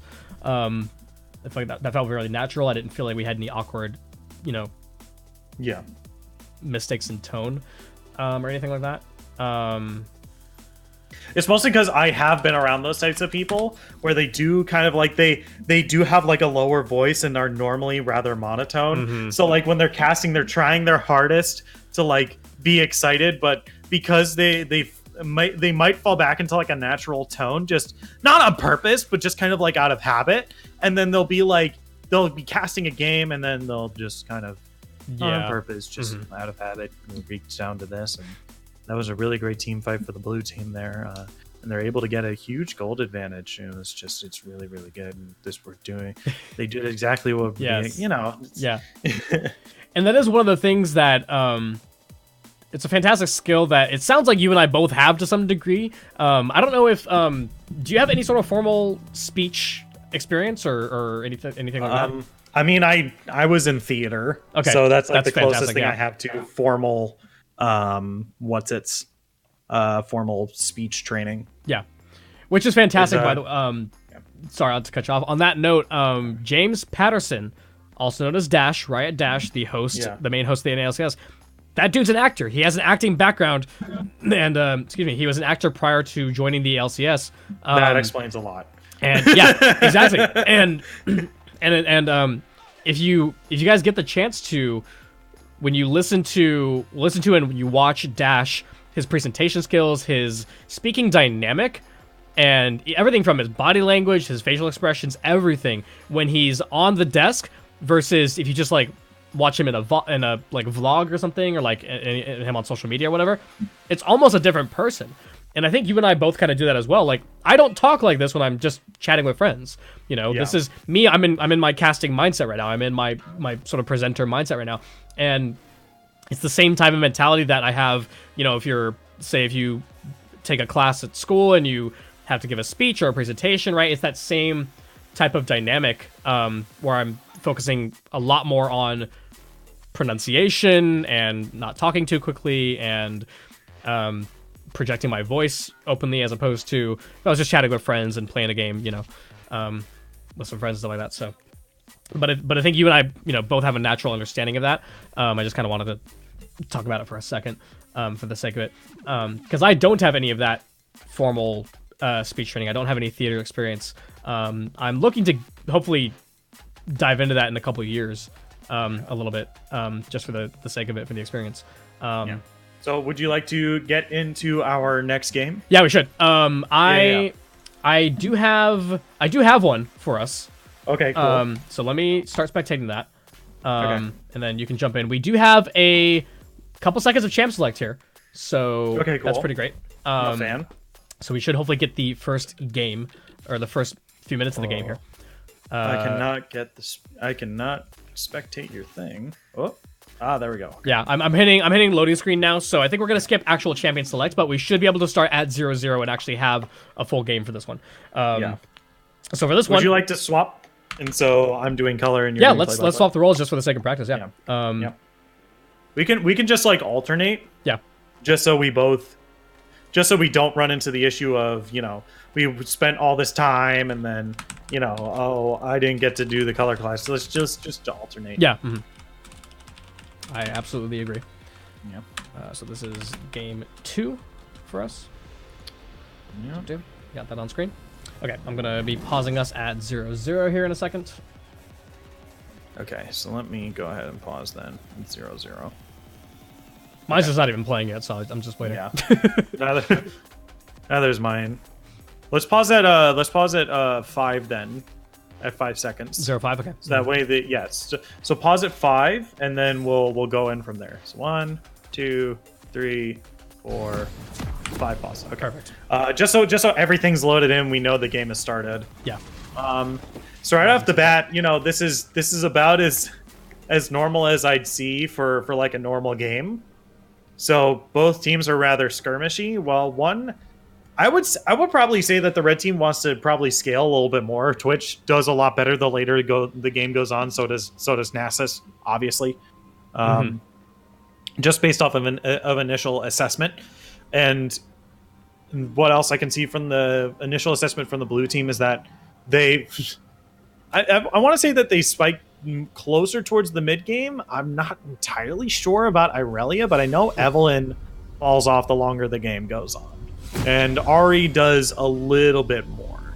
I know Ari doesn't scale as well until late game, but she isn't awful. Looking at rune choices, everything looks pretty standard. Like, nothing is too out of the ordinary here. Electrocute on Evelyn, Electrocute on Ari, Fleet Footwork for Jin. Then we have Aerie for Nami and Conqueror for Irelia. So nothing really too out of the ordinary there. And then fairly standard summoners all across the board on the blue team. The red side, once again, same thing. Like, fairly standard runes and summoners so far. Like, nothing too out of the ordinary. Nothing's really like catching my eyes. Like, oh, we should really focus on that. We should like really talk about that. But like, this is some fairly standard stuff on both sides. It's just, I'm interested to see how the Nico is going to play, because Nico has received a fair bit of nerfs in the past couple of patches, especially to her on-hit build. So it'll be interesting to see how that Nico is going to build out and play through this whole game. But I do really like, and she can't do it on this team, but there was one Nico I saw that was playing with a Sivir, and her first item was a Shurelia's Reverie, so that she could imitate Sivir Ultimate without actually using Sivir Ultimate. So you could imitate Sivir, like, be in the back, like, okay, which Sivir is which? Like, oh, whichever one pops Sivir Ultimate, that's going to be the one that is Sivir Ultimate. That's funny. But Shurelia's Reverie has about the same visual effects as Sivir Ultimate, so she can still give an AoE movement speed buff to her whole team. And I'm like, is that one Sivir? I'm not sure. Like, that's kind of hilarious, yeah. Especially if maybe you took a break from the game or something like that, and you are like, one, if you aren't aware of Nico, and two, if you're not, if you don't have that like Sivir animation and sound effect implanted in your brain, that's actually kind of hilarious. Couple things that I want to touch on real fast. So one, just for introducing this game, we're casting two of my friends, actually, two of my personal friends that are on the red side here. We're casting the Nasus and the Nico. So Playboy Cardi and I Am Angel, we are casting the two of them. This was, I started to spectate on I Am Angel on the Nico, but they're both good friends of mine. They're duo queue right now. So they are playing together. And I do enjoy playing with both of them. They're both pretty awesome players and good friends to play with. So this should be a lot of fun to cast their game. It's also good to see Playboy Cardi playing some Nasus, because I've been pestering him to play more Nasus, and I'm so happy he's playing Nasus. Thank you. And I'm more than ready to flame both of you if you don't buy enough control words. That being said, friends don't let friends not buy control words. I am a hardcore support main, man. I will harp on you for control words till the end of time. Well, looks like we can't duo queue now. Oh no, we can if on the off chance we're able to play Tarek Sona. Oh, are we both support mains? Yeah, hell yeah. We're both play-by-play casting support mains. That's fantastic. Yeah, we could do Tarek Sona. I mean, okay. So quick confession, just so you know, I'm mostly a Zillion one trick, so I can go mid or some shit too. Like that's whatever. But anyway, so.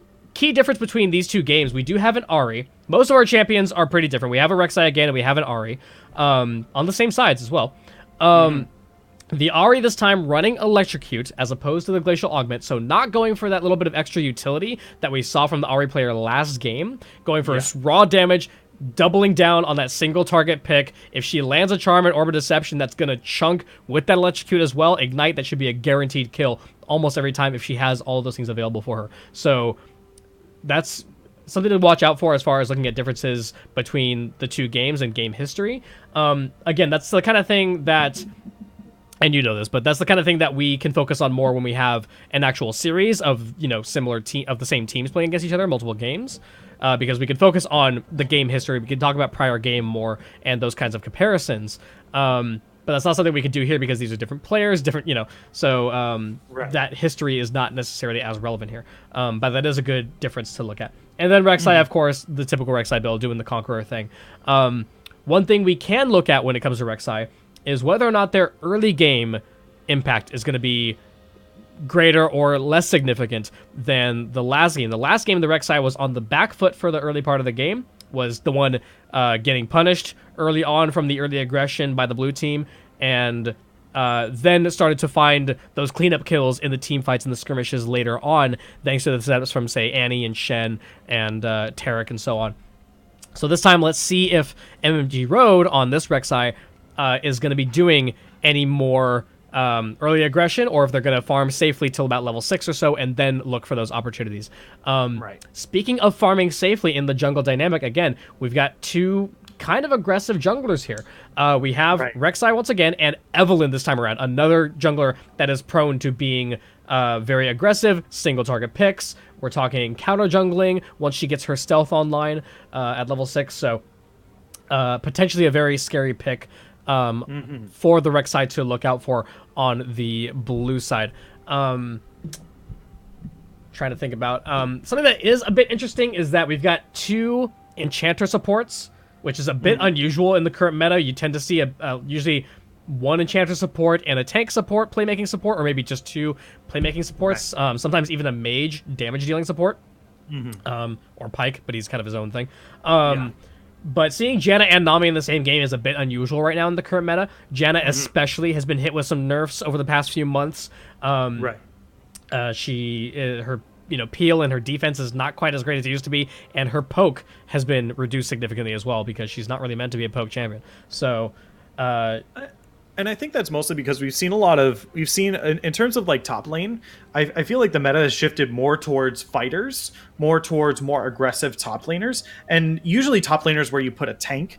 But you still need that tank in the composition somewhere. With how good Conqueror is and how prevalent Kayle is and like a lot of other like fighter kind of aggressive top laners and even junglers, you need a place to slot in a tank somewhere in your team, and the next best place to put it is usually in the support area.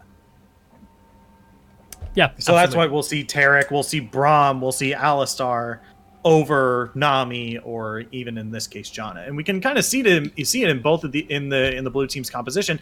Where's their tank? Where's their beefy member? Like they have a lot of damage, but the problem is that if they don't get ahead of the red team is just going to have a pretty big front line with Rek'Sai and Nasus that's going to be able to resist their damage and get into that back line and be able to protect Twitch and Nico in the back line. The one big fear, and then we'll do a countdown and actually get into this game. Actually, you know what? Let's just go ahead and do a countdown, and we'll continue that point with the live game. So we are at 0:05, yeah? Yep. Perfect. All right, we're going to do a countdown here in 5, 4, 3, 2, 1, go. All right. So we are now live. The red team should be loading in here. Good to know the red team loads in later. Bit of a blue side bias advantage there. I'm not a fan of that. Anyway. That has been there since 2009, buddy. True. The fact that I haven't noticed that until now is a little concerning, but anyway. No, as in like this, the blue side bias in general. Oh yeah. That's right. Yeah, like people in like season 2 were complaining that like the way the camera is angled makes it better for the blue side than it is for the red. That I do remember, and then they eventually added in a little bit of an adjustment to red side camera angles, but then of course you had the map rework that helped out a lot. Anyway, one of the big points and one of my big worries for this game compared to last game is the red side really don't have an initiation tool. They have some tools to turn fights around potentially, and they can draw out some longer fights with Janna peel and disengage. Nico could potentially pop in from stealth and land a surprise ultimate, and then of course Nasus, once he starts to scale, he can last a very long time in team fights. But they really don't have an initiation tool at all, aside from maybe Nico catching or Rek'Sai jumping in, and that's about it. The blue side, despite their lack of tank and a beefy frontliner, they have Aurelia who can go for a more tanky build if she chooses. They have Evelynn to come in for a stealth initiation. They have Ahri Charms for a pick engage. Hell, they even have Curtain Call and Tidal Wave in the bot lane to start off the fight. So I am a bit concerned for the red team about their tools. Oh, no. Oh, did we lose a... Oh, you hate to see it. Which has blue buff. No. Oh, no. Oh, no. You hate to see it. Yeah. This is one of the reasons why I don't like Twitch leashing. And if he does, I just put 3 of them on there and walk away. Like, that'll be enough damage. I don't want to lose my blue buff, thanks. All right, so... Yeah, I mean... Speaking of the early game jungle aggression, Rek'Sai needs to be very careful because now she's out of a buff. She did win the Smite War, I think, just now. Nope, she lost the Smite War. No. Yeah, she lost the Smite War and she lost that initial buff, so she's pretty far behind. We do have a little bit of a scuffle. So bot lane can take advantage of the blue buff. Twitch with the heal. He goes to the tower dive, though. He gets first blood, but goes down to the ignite and the tower shot. And Rabbler gets that first kill. Beats us now with the captive audience. He goes for the 4th shot. Flash from Janna nice and late during the reload. Good timing on that escape there. And 1 for 1 in the bottom lane with blue team slightly ahead. Yeah, I'm giving advantage over to the red team here. Topside fighting, Claymore Cardi throwing down the cane. Aurelia jumps back in with a dash. There's the hits. Oh, the minions! Excelsior gets the kill in a very close 1v1 in topside. There's that early game Aurelia advantage compared to Nasus. Yeah, that's not exactly what you want to see. Is Nasus wants to spend as much time in lane as possible. Like if you go for a scuffle when you're Nasus, it's because the other person is so low that it's the easiest kill on the planet. So, like, losing that time in lane for him is, like, really huge because he wants to stack up that Q. He doesn't want to do anything else. He doesn't want to do anything else in that lane. Like, money, sure, whatever. That's also, like, kind of a secondary goal on top of stacking your Q. The more time in lane, the more time you have to stack the Q, obviously, right? So that kill definitely does. You don't want to see it, especially because Irelia has a decent laning phase and a really good mid game. So if you give that early advantage over to Irelia, she's going to be a monster and going to cause even more problems for you in this laning phase. Absolutely. Ooh, One of Twitch the getting really again. aggressive Oh, good here. bubble from Mirabler and the captive audience to disengage out of that. Great job by the blue team there. And Jin firing off that those auto attacks back in counter there. This man coming in for the gank, not going to land the charm there. Yeah, I was going to mention earlier that the kill in the bot lane, it went over to Nami, so it's really not that big of a deal. So the kill, that's why I gave the advantage over to the red team. Fight up in the top side, 2v2 junglers versus top laners here. The charm is marked on to Rek'Sai there. He's going to get out of the way to safety. They're going to disengage for the time being, but Evelyn is hanging around. Yeah, just a bunch of skirmishes across. Vision. Yeah, just a bunch of skirmishes across the map. This is exactly what Rek'Sai wants to be doing. Rek'Sai wants to be looking for these early skirmishes to try, or to try to use the utility that she has fairly early on with her strong knockups and really long range poke in order to set up kills for her lanes and even give them small advantages. Ooh, another early fight in the top lane. Playboy Card needs to be careful. One more hit should do it. He flashes out though. Yeah, that Nasus is really, really low. Going back to that first fight, I know we've been talking about it quite a bit, but just want to wrap up that first fight between Irelia and Nasus. One of the differences there that is very deceptive is, for lack of a better term, that deceptive damage from Irelia. There, of course, you have the minions kind of helping out, which is not something you always take into account. What is this happening in the early mid roll lane? from Twitch there.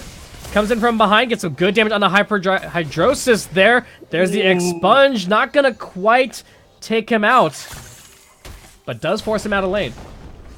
Yeah, you don't expect to see an 80 carry roaming around for these ganks here, so really, this Twitch is insanely interesting. He's playing very, very aggressive early on. He's looking for early kills onto Jin and Nami.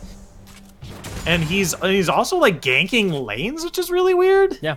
I mean, he is playing to an advantage that Twitch does have as a champion in being able to do these kinds of plays. Good knockup, but Jin flashes it. Speed Sauce is getting back on the tower. Captain Audience to turn it around. Arabler throws out some damage there. Rek'Sai at half health. The bouncy grenade hits Hamburger Helper, and he's down to half health from those minions as well. Blue team turn the tides. Janna stepping over the trap. I'm this man coming in as this Evelyn.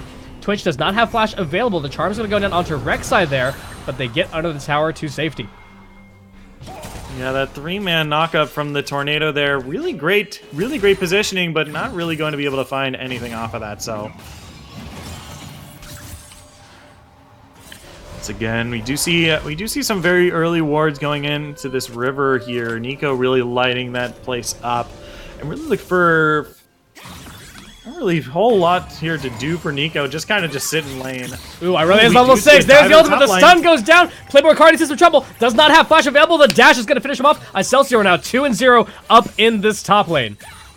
Ooh, this is really not looking good for Nasus. But hats off to Irelia for doing a good job of being exactly what you want to do against a Nasus player. When you're playing against a Nasus, like we said before, the more time that Nasus is out of lane is the less time that he is stacking his Q. So if you can push that early advantage, if you can play a character that can deal damage to him very well early on and deny him those stacks and force him to stay in that lane in the mid game, then that means you have a very, very good team fight later on, because teleport is great, but you still have to do a full channel in order to get to your team. If you're stuck in top lane and you can initiate and get at least one kill or chunk a lot of damage very quickly, then that teleport is not going to do a whole lot unless it can turn the tide and be a very great player. And this Nasus right now, being behind and down 2 deaths, not exactly what you're looking for out of a teleport.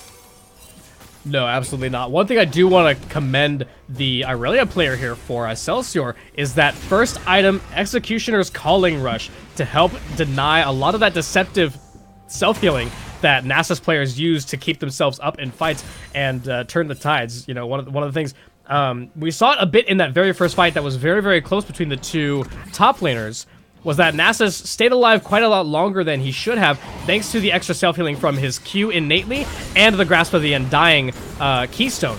Ooh, lots of damage going on a Twitch right now. Fourth shot, not quite available yet. Here comes the curtain call from Jin. The shots are coming down, but meanwhile, back up at the top lane here. 2 versus 1 again on the Playboy Cardi. Jin did pick up the kill on to Janna there. The execute comes down. There's the bubble onto Twitch. 2 for 0 in the bottom lane. Blue team are absolutely dominating this early game. There's too much action to keep up with. Yeah, there's just so much things happening at either side of the map. Nasus goes down yet again, and Twitch and Janna both go down in the bottom lane. You really hate to see it, but sometimes it be like that, though. Yeah, I mean, just great turnaround there from the blue team. Twitch does have... He's a very strange carry in that Twitch is usually viewed as a hyper carry, but he does have a very scarily strong very early game. Like the first couple levels, Twitch is usually the stronger of the 2 AD carries in the bottom lane. But then he starts to fall behind and needs to get those items back up. You have a bit of a gank in the mid lane here, though. Double charms going down. The charm from Evelyn hits, but Nico's there with the ultimate. It's not going to land. Evelyn flashes out. Ari flashes out with the ignite. Evelyn gets back into stealth there, tries to throw some damage back down on MG Road. There's the airborne, there's the knock-up. Nico coming in to pick it up, but there's the charm from Ari. Orb Deception, ignite. Rek'Sai jumps through, gets the kill, but she is ignited. Triumph is going to heal her up, but she does fall to the ignite from the grave from the Ari. Meanwhile, Jin fighting 1 versus 2 here in this bottom lane. Fourth shot is available, cannot get it onto the Janna. Twitch is here to do some damage underneath the tower there, and takes a tower shot. Man, that Rek'Sai had really, really good intentions. And for all intents and purposes, it was a good call, and they were able to get a kill out of it. But getting so greedy in there with the... Aurelia ulting again, going under tower potentially. Nasus doesn't have the ultimate available. He goes down, but the minions and the tower shot should finish him off. He does get the shutdown gold. That is going to help him out quite a bit. Oh, man. With getting that little eke of damage in from the minions and then being able to get the kill is like... It's a very odd feeling because you're like, ooh, come on, just give me this one thing. I died, just please give me this one thing. But that is you know, this Nasus is now 1 and 4 and not exactly. 2 stealthies here. Bubble goes down, not gonna land. Evelyn's still hanging around. Yeah, Evelyn Red team doesn't know. Here comes the charm, though. The tidal wave from Nami. The charm is available. Would have hit, but a great flash from Twitch. But here comes the curtain call. They're turning the tides onto Janna now. She does go down. The fourth shot will hit Twitch, but it's not enough to pick him up. 1 for 0 in the bottom lane. Yeah, this blue team is just... Here comes Rek'Sai. Bubbles to turn it around. Rek'Sai does dodge it. Tunnels out to safety. The captive audience will catch her and is forced to flash out. Here comes Ari now. 4 against 2 here in this bottom lane.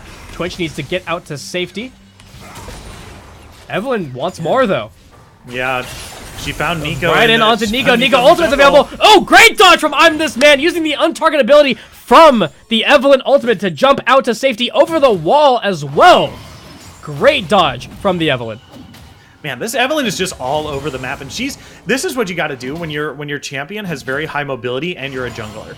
You want to be moving as much as you can to get into these lanes. What's really good too is that Evelyn has a really decent clear time, especially even in like these mid-tier levels now that she's level 7. Like, she has very decent clear times. So she's able to clear some of these minion camps and then immediately get into a lane and do something to fight people, which is really, really good, especially as an assassin-style jungler. Trades again here in the top lane. Nasus pops the ultimate here. Fury of the Sands ticking away, can help him clear up this way, but Evelyn is right back around. Right on cue. Yeah, just like we said, she's going in for this deep gank here. She is invisible. Nasus doesn't see it. Charm goes down. I still see her jumping back in. There's the charm, the damage. The Fury of the Sands is gone. He has flash available. He gets under the tower. Aurelia wants more, though. She flashes. She dives. She doesn't get the kill. Rek'Sai's here. The tower shot. MMG Rogue gets the shutdown, and Nasus survives. This is the second time in a row Aurelia has dived that tower and just be like, nah, dude, I got this. I don't care about your tower. Get out of here. And then she's gotten away. Ooh. She has died the second time as well. That was a good catch there. A little bit of damage from Jin there. 2 hits to bring Twitch down to half health from full. The bouncer grenade and the captive audience combined. And there's so many scuffles happening in the top lane that I'm really, really worried for how how much this Irelia is going to hurt the rest of the team by the time that team fights start happening. It's interesting that no one has really made any sort of moves towards that dragon there. Granted, it's Cloud Drake, which some people argue is not as valuable as other Drakes. But what's really important is giving that out of combat movement speed to the Evelynn, to the Ahri, to allow them to initiate these fights from very far away and still be able to roam around the map. Couple turret plates taken down here in the bottom lane. The Jhin and Nami doing a great job at turning around the early aggression despite the blue buff Twitch from the start of the game. Jhin has the Infinity Edge finished already, so he'll be doing quite a lot of damage. Those 4th shots should be chunking out. Look at this damage coming out right now. Just one shot. The bubble lands on Twitch. Here comes Rek'Sai, though. Unstoppable. Jumping in for the execute onto Jhin, but he flashes. Down goes Rek'Sai. I'm this man is unstoppable, and down goes the turret plates. Yeah, this is... Yeah, MMG Road is doing... The call was good. The call was good. The execution, I'm not sure if he should have followed in more and more the second the blue team started backing off that. Here comes a stealth Neeko, though. The ultimate charging up. I'm this man in trouble, and he goes down. Angel gets the kill on him, but here comes Jhin with a lot of damage. Spray and pray popped by Twitch. The Typhoon from Janna to help heal him up. Curtain call now from Jhin. Going to try to clean up a kill. Let's see if the red team will block for Twitch. And they do. Twitch gets out alive. Yeah, that is a really, really close call for Twitch, though, but a very good kill picked up there. It's just when you make those kind of calls and you get caught out like that. This is what's good is that we brought up that the blue team needs to get ahead because otherwise the tanks on the red side are going to be able to outscale them, and they definitely are there. They're up at a now 4,000 gold lead up over the red team, and this is a sizable lead at this stage of the game that they can just kind of flex wherever they are on the map and just kind of like, yeah, we're gonna take this. We're at 4,000 gold over you. We have a couple completed items on our team. Like, these are really, really huge numbers for this stage in the game. And if you're the red team, you want to look for maybe a pick on one person, but the second there's a second person there, you're like, okay, maybe I don't want to be here anymore. Absolutely, yeah. They need to be looking for those uneven fights in their favor when they have a man up. But Evelynn's doing a great job at matching Rek'Sai wherever she goes and constantly looking for those uneven fights in their favor to continue the snowball from the blue team here. And as you're saying, they have such a massive advantage. They can keep going for fights in towers. They don't even need to concern themselves with Dragon. As we get another fight up here in the top lane, the charm coming down onto Nasus, but Fury of the Sands is taking away. Evelynn's forced to jump out. Nasus is very big. The Spirit Fire. Rek'Sai gets the cleanup. Excelsior trying to take down Nasus, but he's so very tanky. He does go down before getting against the bush, and MMG Road gets herself a double kill. That was so good. That's a 2-for-1 in favor of the red team. Nasus goes down again, but at this point, like, Nasus is like, okay, it's fine. I can die this time if it means getting over a couple kills and maybe a turret for my team. But Ahri's up here to answer the push here. She's going to back away. Neeko's moving into the bottom lane. So no turret gain over for their team, but no, it is at least a good thing to get that shutdown gold onto that Irelia. See, Janna roaming around as well, abandoning Twitch for the time being. Blue team had shoved up the bottom lane so much that Twitch was safe to solo farm for a little bit. We see Janna now heading back down there to assist in supporting the Twitch. Yeah, Dragon being out on the paid for. Dragon now. Take a look at the vision control for both teams. Red team really don't have a lot of vision on it. Blue team are at a pretty safe spot. The red team has no idea where the blue team is on this map, and Evelynn is coming around the corner here. So this is a flanking move by the blue team here. Let's see how it goes. But Neeko's going in with the ultimate. Big damage on the bot lane. Nami goes down. Spray and pray. Feed sauce goes down as well. Janna's ignited. Ahri's diving in. You guys suck on the Twitch here, trying to clean this up again. 2 for 2 so far in this fight. Good damage from Evelynn, but she does get popped before she can get back out safely. Meanwhile, back at the top lane, Excelsior popping the ultimate. Nasus as well with Fury of the Sands. He turns the tides. The stun comes out to try to disengage. He's got some big damage now, starting to stack up that Kayn. Excelsior needs to be very careful here. Fury of the Sands is going to expire very shortly, and Irelia might try to jump back in to clean up the kill. But Nasus, all that self-healing, doing a great job there. Irelia jumps back in. There's the damage reduction used already. Nasus will have the Q available. He gets the hit. One more should do it. He flashes the auto. Playmore card. He gets the kill. That was so good. Really, really well played by the Nasus there. And this is kind of this is what we were talking about. You want to keep Nasus out of lane. His Qs are doing a lot of damage right now. He's sitting on 303 stacks. That's a lot for this stage of the game. And this is why Nasus is a fairly safe pick some of the times. Like, he doesn't exactly need full completed items in order to do a huge chunk of damage. He's sitting on a Phage and a Sheen, and also like a Glacial Shroud. He is just kind of a bunch of stuff, and he's dealing a bunch of damage and being able to stick in these fights. That's the deceptive healing we were talking about from his passive. That's the huge damage he can do with his Q that we've been talking about. Like, this is why you need to focus that Nasus and make sure that he's staying up in this top lane and not going down and fighting your squishies later on in the game. And surprisingly, despite these being two completely separate games, two completely separate sets of players, we're seeing a pretty similar dynamic generally compared to the last game here. We have the blue team in the driving seat for the early part of the game. They're going very aggressive very early on. They're roaming a lot. They're going for those early kills, those early skirmishes. But the red team are capitalizing on those mistakes, capitalizing on the overextensions, and clawing back into the game to shore up the gold differences here. Right. And I think this is and feel free to correct me if I'm wrong here, but you know, I feel like this is kind of like a plague of solo queue, because the second that you get a lead, you're just like, yeah, Ari getting caught out. Angel with the ultimate gets the shutdown. Solo kill onto the Ari, but Evelyn's right there to clean it back up. Execute, slices right through. Angel goes down. Yeah. And that was a really, really good kill by Nico to be able to pick up just a small advantage here. From Irelia in the bottom lane. Twitch is in some trouble here. He is stealth, but Irelia does land a stealth stun there. A good bubble from Nami to kick MMG Road there. Rek'Sai trying to dodge some damage with the ultimate, the Void Rush, but it's not going to be enough. Blue team. Yeah, Irelia is going to be able to pick up that kill in the bot lane as well. Like, these are kills all over the map. And this is kind of back because we were just talking about, like, oh yeah, red team was able to get back into this, and yeah, Nico just got that kill that's really good. Well, Nasus was left alone up in the top side. He got that one tower for his team there. That's going to free him up to maybe start joining some of these team fights, maybe get some vision control between top and mid, potentially for his team. Ari is now isolated up in the top lane, having to hold that wave. So we do potentially have some windows for the red team here. Yeah. And again, I will say it was a bit of a caster curse there, but... Oh, yeah. Ooh, that's a Nico Nasus there. And now we have Twitch coming in. Proto-build coming out from Nico. Nico with the ultimate Excelsior. Oh, gets out of the way by walking very quickly. And Twitch comes in. Irelia winds with the ultimate, but it goes down. She dies before it gets off. The fourth shot from Jhin is going to pop that Twitch. Down he goes. Deadly Flourish to root Nico now. Nico on the run. Evelyn goes for the charm. It does miss, but Janna's too low. It doesn't matter. She dies anyway. Ooh, Nasus is coming up from the river here. He might be able to find something. He has Trinity Force finished.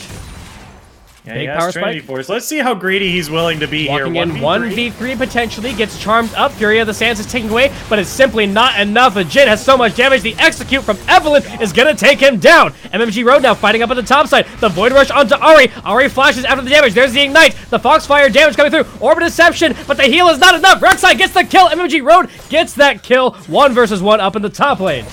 Yeah, then the red team needs a victory somewhere on this map. They've just been losing skirmish after skirmish. They need to stop trickling in. They need to find these team fights where they're in the red team's numbers favors, or at least find a 5v5. They're so far behind, they can't be making mistakes like this. And the red team's map is so dark right now. Blue team have fantastic vision control right now. They've got some great offensive wards down in the area of the map they're playing around. They're playing between mid and bot lane primarily, so they have a lot of wards in that part of the jungle by the red team's blue buff. Fantastic vision control from the blue team. Red team need to try to, once they get up a couple kills in their favor, once they get those lucky fights in their on their terms, they need to start to capitalize on that and maybe not rush a tower immediately, start to get some vision out, and then look for the wave pushing in the towers.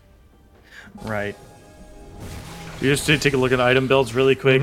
Twitch picking up that Runean's Hurricane. That's pretty standard for him. Infinity Edge as well. Janna picking up Ardent Sensor. Once again, pretty standard builds across the table here. Nothing really too out of the ordinary just yet for anyone to really speak on. I do really like the Phantom Dancer pickup for Jhin. It does give him a little bit of defensive options.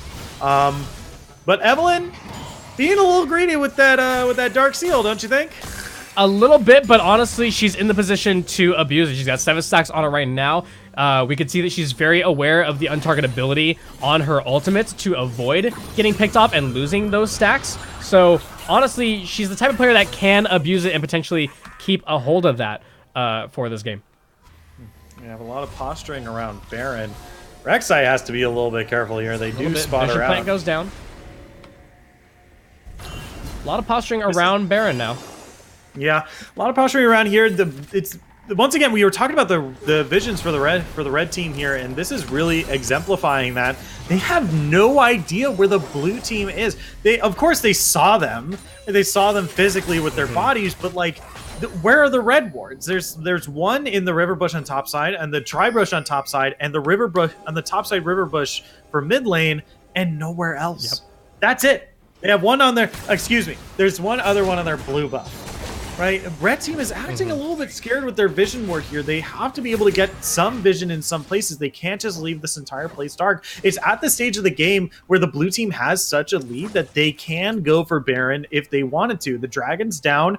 The red team is playing a little bit scared here. They could go for it if they wanted. Yeah, just looking at the vision score difference between the two supports. Again, supports typically the ones doing most of the warding in a game. Supports and junglers.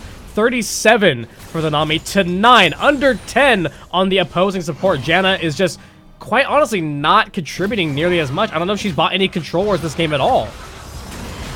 Yeah, we've taken a, like, she's been sitting on that repeatable. Ooh, curtain call in the mid lane.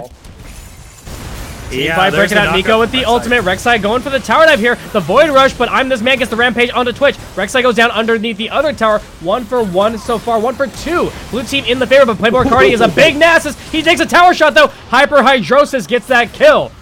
Evelyn looking for the execute onto the Janna. There is the hit. There's the hate spike to clean that one up. And that's a 4 for 0 in favor of the blue team. Yeah, that is so many kills for the blue team here. You really hate to see it, but like the red team just got immediately separated as Evelyn got into the backline, and the red team's priorities were dive their squishies while their squishy Twitch was getting dived. When you're behind like this, separating your team is not exactly what you want to be doing. You want to be capitalizing on that dive. If Evelyn was in the backline like that, you're just saying, well, okay, I guess we have a 5-on-1 Evelyn. Good redemption heal from Nami there to help heal up the very low Evelyn. Excelsior getting over the wall to zone out the Nico to prevent a steal, and blue team secure the Baron. Yeah, this is a huge swing for them. Baron is very, very good for them right now. They have waves pushing in their favor. They have 5 members up to get the buff on their entire team. And the red team is doing as best as they can to stay stay in the game. They're at a 9,000 gold difference, and that is huge. They only have 1 turret down, so they don't have a whole lot of room to work with, and it's a very hard hill that they're gonna have to climb to get back into this game. Once again, they need to find those unequal fights for in terms of people. They need to find, they need to not split up during team fights, and they need to be able to see where the blue team is going. They need more defensive wards, especially on their in their jungle, in the entrances to their jungle as well. Yeah, absolutely. It is worth bearing in mind, though, that the red team potentially have time on their side here if they can stall this game out. Nasus is one of the few infinitely scaling champions in the game. Twitch is potentially a late game monster once he starts to get his items. He can shred through an entire team much faster than a Jhin can. While Jhin has scary single target damage, he does not have that AoE spray and pray that Twitch does. Right. So potentially speaking, if red team can stall this out, they can crawl back into this. Right, and we did see a good amount of damage that Nasus was doing. We did see him hit Nami with a Q one time, and it took out I'll say 50% of her maximum health with 1 Q. And that is something noteworthy at this stage of the game. Nasus is doing a great job of making sure that his stacks are still up, but 531 stacks he's sitting. The Cloud Dragon here. Red side have no idea about it. They have barely any wards on the map at all. Blue side have some vision, not amazing, but still significantly more than the red side here. And they still have complete and total map dominance. Jhin up in the front line because he is that far ahead. Almost kills the Rek'Sai on his own.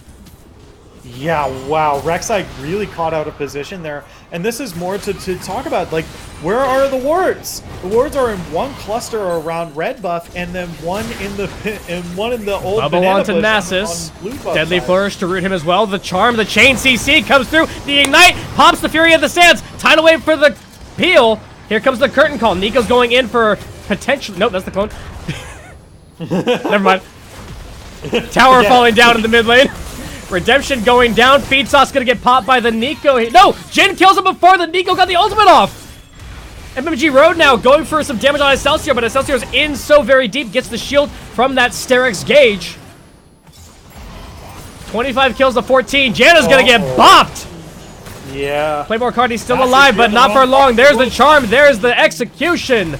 There's the Jin. Kills on the fountain. Feed Sauce is so very far ahead. The base is in shambles now. 2 inhibitors falling. Nexus Towers will be next. Blue team don't look like they're going home anytime soon. Yeah, they should change his name to Fed Sauce at this point, because he has been doing not a lot of feeding this game and doing a whole lot of getting fed. That's going to be a GG. That I don't see the red team coming back from Nexus this. They falls have in 29 minutes.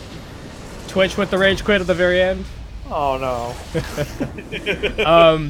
Yeah, again, that was a rough one for us to cast, just because again it was another Clown Fiesta. It was another like, you know, we had some decent discussion points going, and then just like the entire map started fighting at once. Yeah. So I mean that's kind of just a rampant, you know, issue when it comes to casting lower elos and casting solo queue especially. But yeah, I think the dynamic worked out again there pretty well. I think we both did a decent job there. Yeah, your color commentary is solid as well. Like I honestly I don't, you know, right now I don't really see either one of us as being significantly stronger or weaker in either role. We'll keep practicing of it, you know. Trying my best. No, you're doing fine, man. Honestly. No, I'm reading chat. Oh, Immortals. Oh no. Yeah, that was the Nico. I mean, you had the only positive KDA on your team, man. So like, I can't, you know, at first glance you're not to blame, and you had a higher vision score than the support. So yeah. Yikes. Yikes. Yeah, I mean, and that is a huge difference there. Really, I don't think Jenna bought a single controller. I'm gonna look at the post game stats for it. But that is not good if your support's not buying control words. Yeah. Let me. I don't think I saw a control word in her. No, I don't believe so. Yeah, that see. damage. Oh, damage chart is just disgusting. We might actually be right. No. She bought one. She did. Oh wow. Okay. Yeah, Jonna bought one control word. The only person with 0 control words is Nasus, Twitch, and Jin. That's it. Everyone else bought at least one. Which Nasus and Twitch I can understand, although I know the Nasus, and I'm still a little bit ashamed that he didn't buy a controller. But yeah, how dare you? But again, you can kind of justify it because they're the 2 hyper carries. Effectively, they're the 2 ones that need to save as much gold as possible to get the damage for the Twitch and the Nasus and the tanky items of the Nasus to crawl back into the game. So you can kind of justify it. Although properly, I'd say everybody should be buying controllers. But especially Janna only buying 1 control word, that's really detrimental for the team dynamic. And yes, we are past the point in the game's history where supports are definitely more than just ward bots as opposed to earlier seasons. Yeah, but I played during season 2. Yeah. I watched when people sat on Philosopher's Stone for like literally the entire game and never built it into Shirelia's Reverie. Man. That was the way to go. Yeah, because you never killed any minions, and you never you just had to sit there with your gold quints, your Philosopher's Stone, your Heart of Gold. You don't build any of those into completed items because you need the gold generation more than you need the Randuin's Omen and more than you need the Shirelia's Reverie. Yeah, for wards, and that's it. But that being said, you know, even though we are past that point of the game's history, supports should still be the primary investors of control wards and that type of vision cost. Plus, they have the extra. I mean, having such a low vision score when you have a free sight stone is, I would say, unacceptable. Like having a vision score of 15 to your opponent's 50 is just disappointing.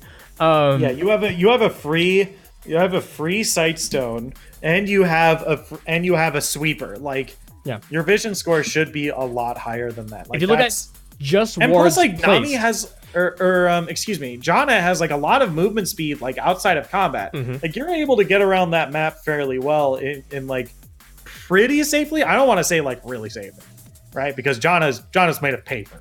Yeah. And the second you hit her one timer, like stun her, she's just like, well, it was nice knowing y'all. Exactly. If I don't land this tornado, I'll be seeing you guys at the respawn. Like, yeah. I mean, okay, so you can argue that Janna being against, an early game dominant Evelyn and being against, an early game dominant comp from the blue team. Yes, it is very difficult for her to go off on her own and ward safely, but still, her total wards placed 8 total wards placed. She placed less wards than her AD carry Twitch, who doesn't have the Sightstone. Yeah. That's yeah, and I'm not saying this for the sake of just trying to flame Janna and blame her for the entire game. It's not that point, but the point being that is a significant difference when you're looking at these two teams. And according to the Nico, he pings the control ward or the vision score, and she flamed him. So if you're a support player that gets salty about your vision score not being good, you're probably not playing the right role. Out of the I don't know. Sorry, a bit of a tangent. Probably not something that we would discuss.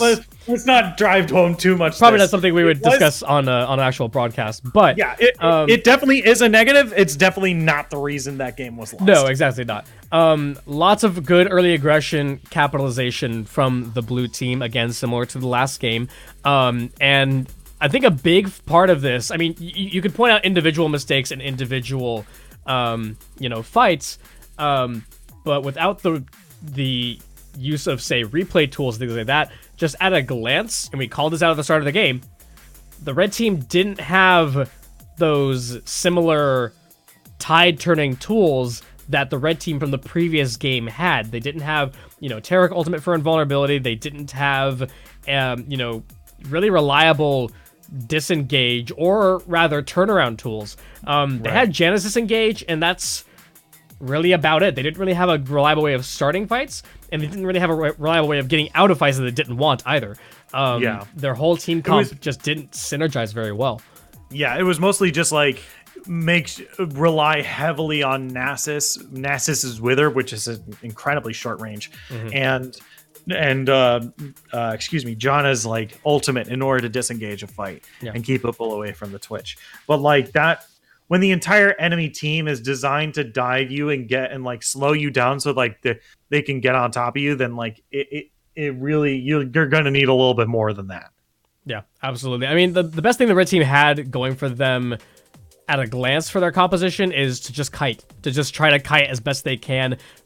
Very smartly use the Janna disengage, like we said, and she had some good tornado setups in a couple of those earlier fights for the disengage. And that does come into play, but as you're saying, even if you disengage, say, 1 or 2, the Jhin was so fed that he himself had enough bonus movement speed from his attack speed items to run people down on his own. Plus, you have Ahri dashing in, you have Evelyn flanking from the side from stealth, you have Tidal Wave to slow people down, you have Irelia dashing all over the place. Like, there was basically no escape at that point, and unless the red team was kiting and positioning perfectly, it was all near impossible to avoid it. And then the couple fights that they did potentially have to come back into the game, you had Rek'Sai solo tower diving and just throwing that all away when they need to stay together, stay positioned on the same side of the fight as a team, and just kite backwards and try to poke down and whittle down. And then Rek'Sai could jump in for that execute, for the cleanups. But jumping in to solo tower dive when you're behind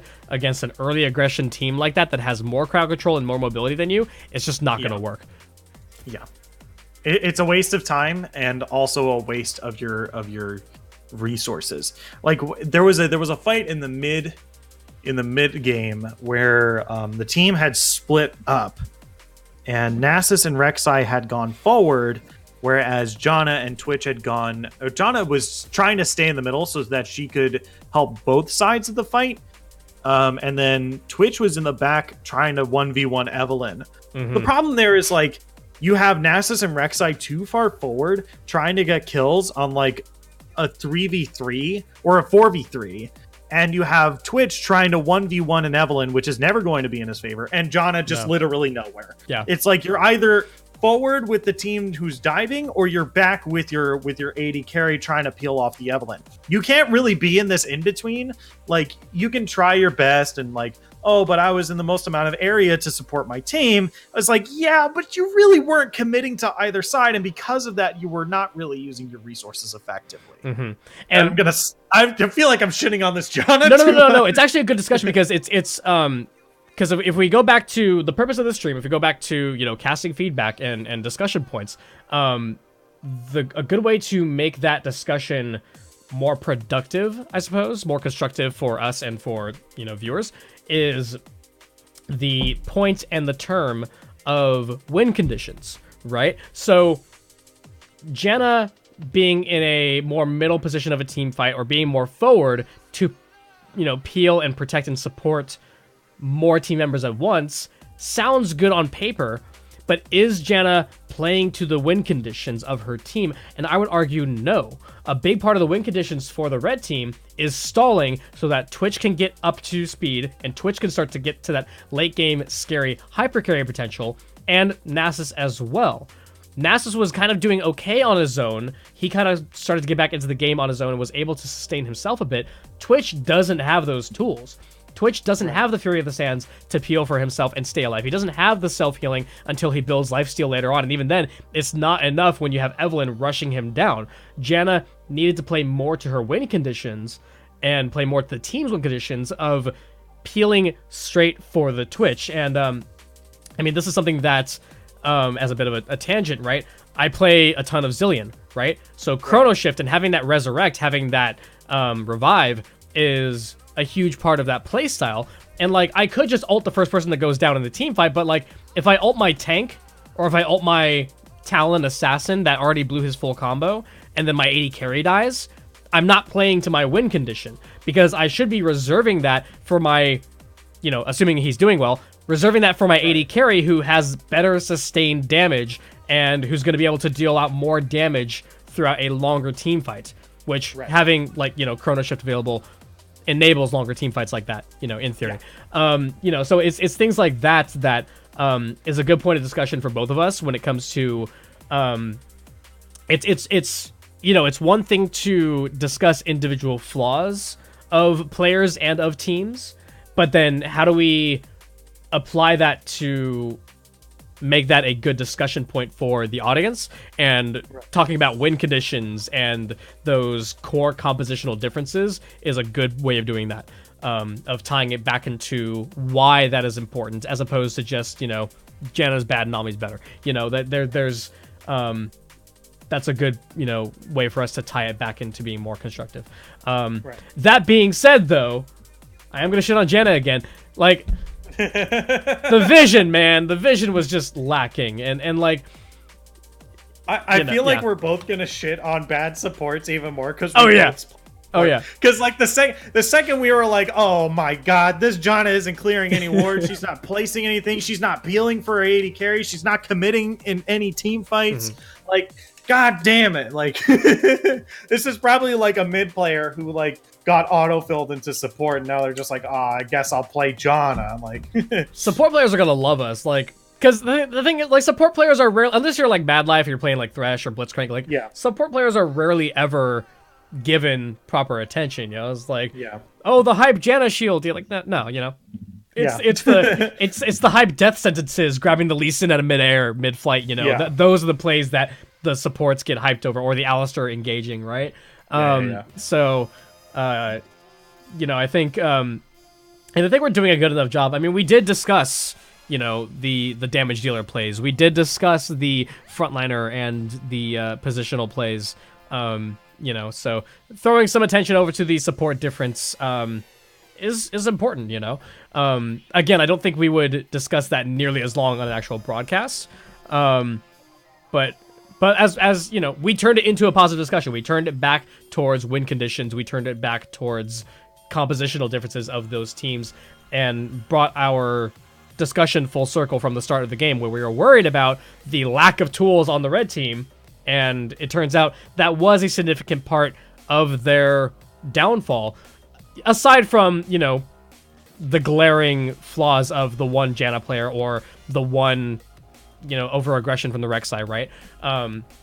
Because we're another kind of, I guess, part of the craft of what we're doing is we kind of disguise those individual flaws and those individual misplays as,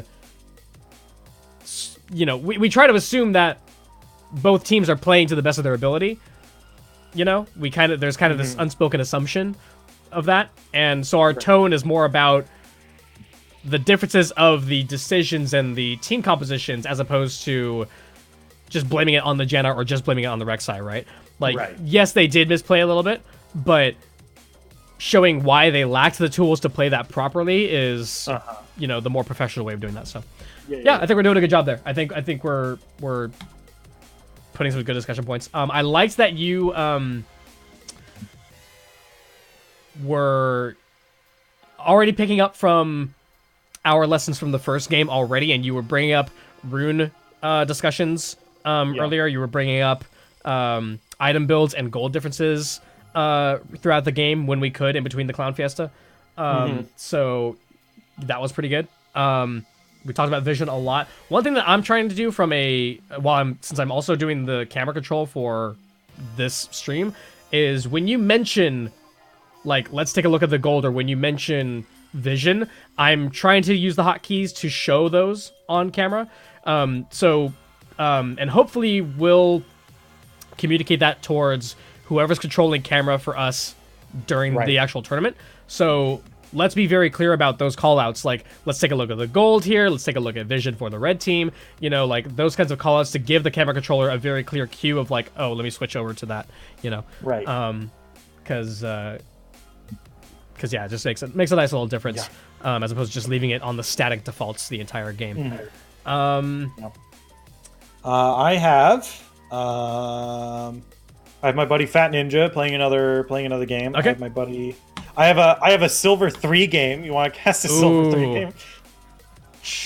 Anybody in chat want to vote on that? Or do we want to do anybody want to see a silver 3 game, or do you want to see a plat 2 game? Is there a built-in poll command? I don't think so. I feel like there should be. On Twitch? I don't think so. I thought there was. I'm not sure. How do I want to say no. That is lame. I feel like there should be a poll button. Yeah, because people usually do straw polls. Yeah. Straw poll.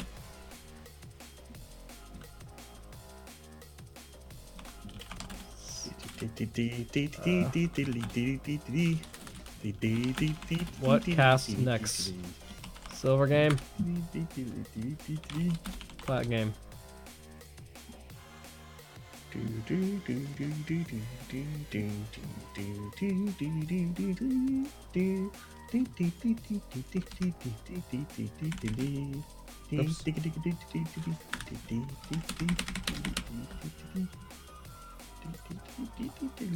What are we casting? What are we casting? I don't even think I have the viewers to to warrant a straw poll. Yeah. Yike. Well, I voted for the silver game because we already casted. Yep. We already casted my friend Fat Ninja. We got the 1 vote for a silver. Yeah. Although we should probably cast the plat game. I'm down to cast the silver game. Okay. Honestly. Yeah. Let me just. Right now, it's a unanimous 1 vote for silver. So. Hooray.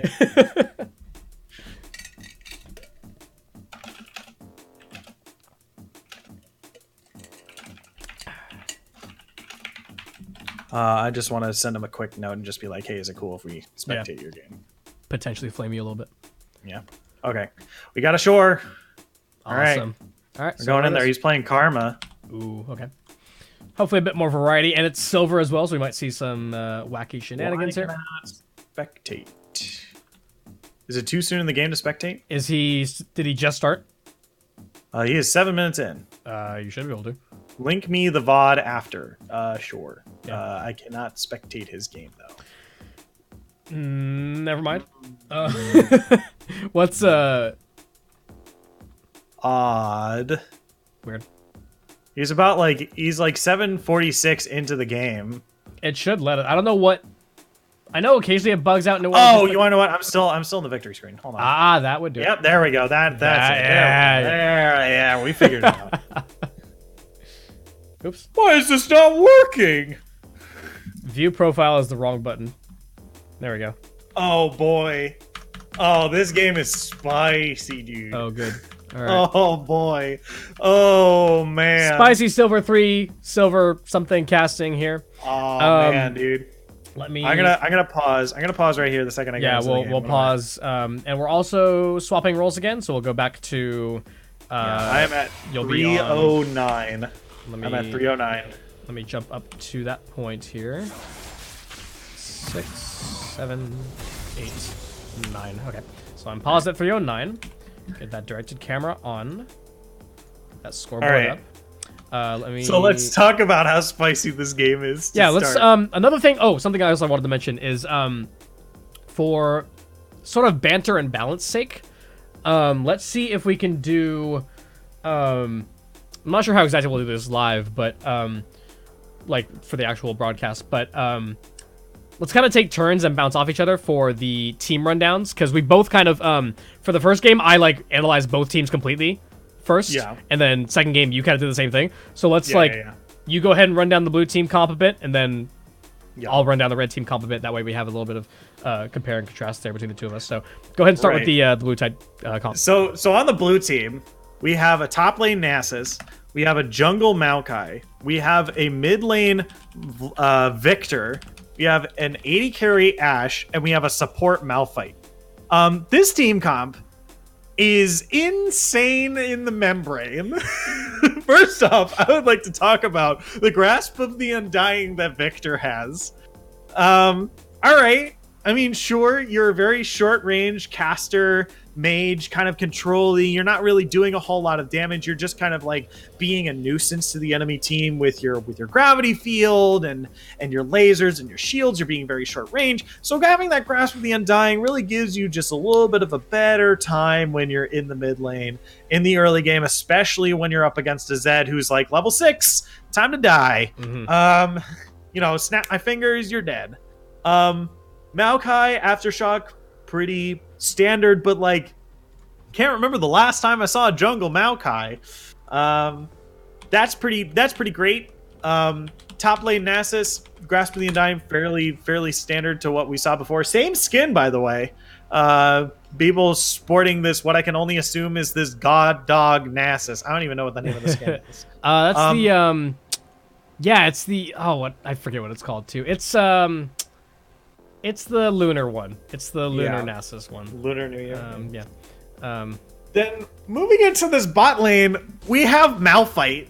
So a lot of low tier players like to make Malphite a support because he does have a slow. He does have like decent, he has decent damage, and he has that ultimate that is very good. The problem is Malphite needs items.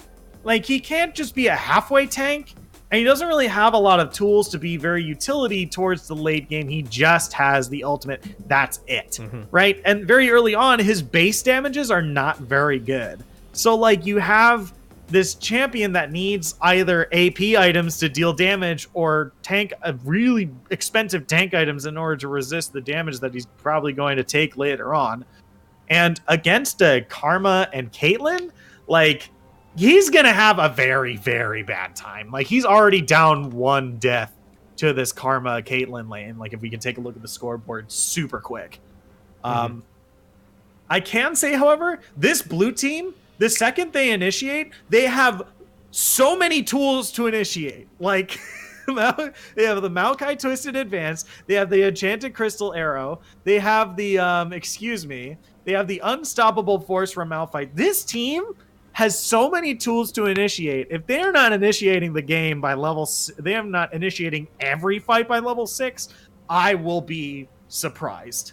Because Aatrox is not an initiator, Jax is not an initiator, Zed is not an initiator, Caitlyn is nowhere close to being an initiator, and Karma can sort of initiate if she uses her ultimate with her shield ability. Sort of. But let's make that very clear. There's no hard initiator on the red team. I would argue that Jax and Aatrox have some decent initiation tools. Nothing quite compared to a Malphite ultimate, of course, or the Enchanted Crystal Arrow coming from Ashe. but they do have some decent initiation tools if they position well and flank well. Jax especially with the Leap Strike and Counter Strike combo. So I would argue that they have a couple of tools there in their favor. But yeah, by comparison to the blue team do have a ton of crowd control in their favor potentially. And despite the Malphite being in a bit of an unconventional role in the bottom lane support role as opposed to a top lane farmer or even jungle as we see him sometimes, their bases sort of are covered. Like, it is unusual having Maokai in the jungle and Malphite in the support role, but they sort of have their bases covered there. And then they have Nasus also scaling and farming up in the top lane there. So with those three combined, they sort of have their bases, those roles and those bases covered. The potential risk I see with the blue team's comp right now is potentially a bit of a lack of damage. If Nasus does not get to farm effectively, the Victor with the Grasp of the Undying is a tad unusual, and of course that keystone is not as effective on ranged champions like the Victor, but it's not entirely unheard of when we consider that a little while back, not too long ago, Fleet Footwork was the go-to keystone for Victor, and he had this, you know, very self-healing focused and almost like a tanky, almost like a tank mage build, where he was able to sit in team fights for a long period of time and constantly harass and poke with his empowered Qs, his lasers, and his ultimate. So we might see a bit of a tankier Victor build potentially, or it might have been a mistake. We're not entirely sure. But it's an option for him. It does potentially give him some durability against the Zed, which is one of the risks here. Starting to talk about the red team, it is one of the risks when you have a mage versus a melee assassin like that, where potentially the melee assassin gets one kill or one bit of an early lead, and they start to take over the game and roam constantly, kill you under tower repeatedly, especially with the high mobility and the shadow mobility outplay potential from Zed. So it gives Victor some options here, which is, you know, fun to see. We'll see if he takes advantage of that or plays into that at all, or maybe the grasp was a mistake. And then they do have the Ashe as well, who can potentially have some good late game damage, albeit low mobility, and needs to be careful of the Zed, Aatrox, and Jax trying to jump on her face the entire time. And on the red team, as we said, you know, they do have less initiation tools than the blue side, but they do still have some tools. They have the knock-up combos from Aatrox. They have the jump counter-strike from Jax, which can be very sudden if he's positioning and flanking well. He's got good base movement speed, plus the Karma can speed him up as well with her shield to get him in there. They have Zed to try to jump in and start to pick off Ashe and Victor. Into the late game, as Maokai, Malphite, and Nasus all start to get tanky, it's going to be harder target selection for Zed. He's going to have to make sure he only goes after the Ashe and Victor consistently, you know, unless one of those three tanky members are really far behind. Right. But yeah, interesting comps here. I have to say, at a glance, I'm a little bit more in favor of the red team's composition. It's a bit more traditional, but they are also primarily all physical damage, which does open up the possibility of armor stacking on the blue side here, whereas the blue side do have the Victor for some magic damage. They have the Maokai for some magic damage to help kind of ignore the resistance stacking potential from the red side. So interesting compositions here. Yep. We're 3 minutes and 9 seconds in to this game already, so we've missed a little bit of early laning phase. We've missed one kill in the bottom lane already. Caitlyn sitting 1-0 on the red side there. The first blood was picked up on the Malphite support, which of course was something we called out as being very unusual and at times a bit of a risky pick. Already not paying off well for him, but once he does get to level 6 and he has that unstoppable force available, it might open up the game for this blue side. Right. So let's do a quick bit. Get into there. Yeah, let's get in there. Do a countdown again. Once again, we're swapping back to our roles from the first game. So I'll be on the color commentary analysis, and Shinkari will be doing the play-by-play. And we are gonna go live in 5, 4, 3, 2, 1, go. And right at the bat, I do want to note, because we talked about this a lot in the previous game. Oh yeah, look at that ward score Karma's got. Hell yeah. 2 going into the early game like this. Oh man. That's what you like to see. Yeah, 2 wards. Early jungle invade here from the red side. Go frost yourself on those Jax. Yeah, I mean, that's definitely what you want to do. Maokai doesn't Sapling have a whole from lot of Malphite. damage in the early game. Ooh. He gets the Jax smite. does get it. Leaf strikes out. Nice and safe. Maokai's upset about it, calling for the help, but he's not going to get him. He's chasing deep. And he's backing off now. Yeah. Yeah, it's a little too late for those pings on the blue buff. It should have been pinged the second that Jax was there. Nasus would have been able to assist because he was so pushed in by Aatrox there, but a little late on the pings. Ooh, Malphite needs to be careful. He's still level 1. Gets rooted by Karma. Yeah, he is rooted by Karma. That's going to be taking a lot of damage, but it's not going to be enough to take him down. Man. Ooh, we do see a little bit of scuffle in the top lane. I didn't think that more was going to come of this. Looks like Aatrox is just going to back off as well. Everyone's teasing me. I don't like it. Okay? Come on, fight! Get in there. This is League of Fighting. That's the name of this game. What do you mean it's called League of Legends? Yeah, Aatrox definitely has the early game advantage in this top lane with the Darkened Blade combo there. Basically, Riven 2.0, as many have pointed out. Nasus only really has that... Ooh! The Q. Ooh, yeah, he is taking very occasionally. low. Yeah. But Aatrox needs to be careful about getting too aggressive there because as we saw him take that tower shot there, he might dwindle back down and give the pressure back to Nasus. Yeah. Turns out that turrets hurt when you're level 5. Turns out it's different from contrary to popular belief. Turrets hurt. We did see a Grasp of the Undying proc from Victor just now. He has it available again. Needs to be very careful, though, of the shurikens coming out of Zed. Zed has Ignite available for him, too. Once again, not a whole lot. This plating in the bottom lane going over to the red team is really important. That's going to be a lot of gold that they're going to be able to turn into a better advantage for themselves. It's already a full 1,000 gold lead difference between these two AD carries there. Ashe sitting 1,000 ahead of, or excuse me, Caitlyn sitting 1,000 ahead of the Ashe right now, and ahead in experience as well. Do have Jax picking up the scuttle in the bot side river. I will note that like Jax was the only person to get scuttles in the first, both scuttles, to be more specific in the early part of the game. So that's already a huge XP lead over Maokai, and a gold one as well. We already see that in his build as he has a jungle item already. He already has the slowing smite and 15 CS over Maokai. So this is already a huge lead that Jax should be pushing a little bit more, in my opinion. Yeah, absolutely, and he has a massive CS difference, as we said. And Maokai being a bit of an unusual jungler pick, he just doesn't have the 1v1 potential that a Jax does. So Jax can start to take control over both sides of the jungle here, really. Get a lot of early map control and be a... Again, kind of an opposite dynamic we saw in the past 2 games, where the blue team was the ones with the better early game, the better skirmish potential early game, but this time around, it is the red team that has the better skirmish potential with Aatrox and Jax especially, and they can kind of help snowball a bit to delay that all-in potential from the multiple tanks on the blue side. We see a bit of a fight happening between Maokai and Jax. Pings are coming out. Ashe and Malphite are coming up from the bot lane. There is Victor coming up from the mid lane. That's the stun. He's taken very low. That's going to be the kill. Maokai is going to get the kill over to Jax. Zed is like, maybe I want this. Ooh, yeah, I really don't. Ooh, that's going to be the flash. Short sapling. Ignite. Children. Death mark. There is going to be a Ignite. Death mark. That's going to be enough. No, there's the final shuriken. That's Victor needs one more. Oh, shadow back.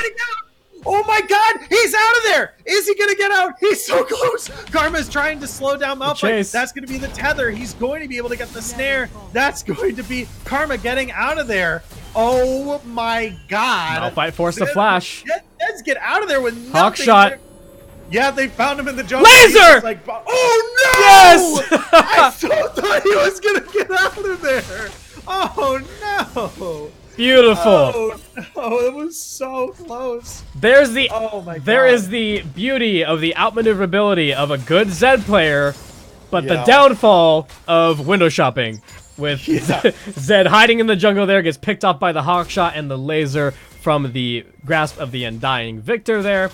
A nice 2 for 2 here in this game, but red team still in a comfortable driving position right now. Meanwhile, on the top lane, we have a huge scuffle going on. Nasus is taken very low. I don't think he wants to stick in that lane very much longer. And Aatrox might not have ulti, but Aatrox still does a lot of damage early on. You don't want to be fighting that. Fury of the Sands. Ooh, yeah, there is the ultimate there. Aatrox is trying to turn it around as best he can. He spawns his ultimate as well. He's going to be able to get the resurrect. Meanwhile, on the bot lane, Karma does find the tether onto Malphite. We are going back up into the top lane because Aatrox! Likely having one fight. Looks like Aatrox is going to be able to get the fight, and Caitlyn is going to be able to find the kill on a Malphite in the bottom lane. That's a very unhealthy looking turret down here. Ashe is trying her best to force the champs off the headshot here. Is going to land on the trap. She is taken very low by the turret there. Jackson Zed. Yep, here they come in from the side. Jax is looking for it. He hasn't started the counter-strike yet. There is a miscue from Karma. It's not going to be able to do a whole lot, but that's going to be the kill for Zed going over to Ashe. We have 4 people in the bot lane here. That's going to be a very easy bottom turret. Yeah, there's fantastic early game pressure from this red team before the blue team's tanks and initiators can come online. Malphite still only level 5, doesn't have the initiation tool that's going to help them get back into this game. And Dragon is on the menu. Yeah, Dragon is on the menu. Do you think red team goes for it here? I feel like with one of their members backing off and blue team kind of positioning themselves, obviously they don't have the vision of... I wouldn't advise it, but they're healing up with the honey fruit there. Zed, of course, doesn't really need to back having no mana and using that energy. Caitlyn's in a healthy position here. Yeah. But they're going to hold off for the time being.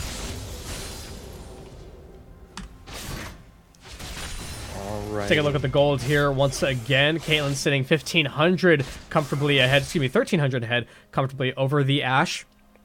BF sword finished for her. She's got a boyfriend sword. It's great for her. You know, she's been dating for a long time. I'm glad she was able to find someone, you know what I mean? Gold leads across the board pretty much for the red side here. Aatrox continuing that pressure on the Nasus here. Needs to be careful. So much damage. I didn't think it was going to keep going. That's a really great kill for Aatrox there. Ooh, Karma getting caught out. Wink, wink, arrow. Nudge, nudge. So that's going to be a great arrow onto Zed. Karma is very low here. She's looking for the kill on the Maokai. He's not going to be able to find it. The rest of the blue team is collapsing. That's a great flash out of there. Malphite's level 5. Oh. Yeah, that was almost a great catch there. He's so close. Oh, Zed.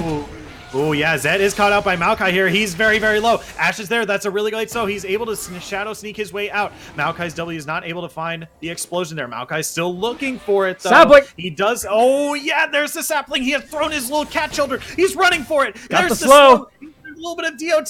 He's so low. He's going to try to juke it as best he can. He's running towards the turret. Shadow he soon. Might be looking for an execute, but oh! Maokai was ready for it. That's the twisted advance. That's the kill for Maokai on the Zed. Caitlyn and Karma are down here, but it's too little too late. Their shadowy friend has gone to the Shadow Realm, and he is back to the respawn. Last thing about that twisted advance being a direct targeted ability like that, point and click, it will follow even if Zed tries to juke you with the shadow there. Maokai great job by Aatrox. Yeah, great job by Aatrox trying to tricking out this this ultimate from Nasus here. Being able to take away that crucial ultimate in their 1v1s is very, very good for him.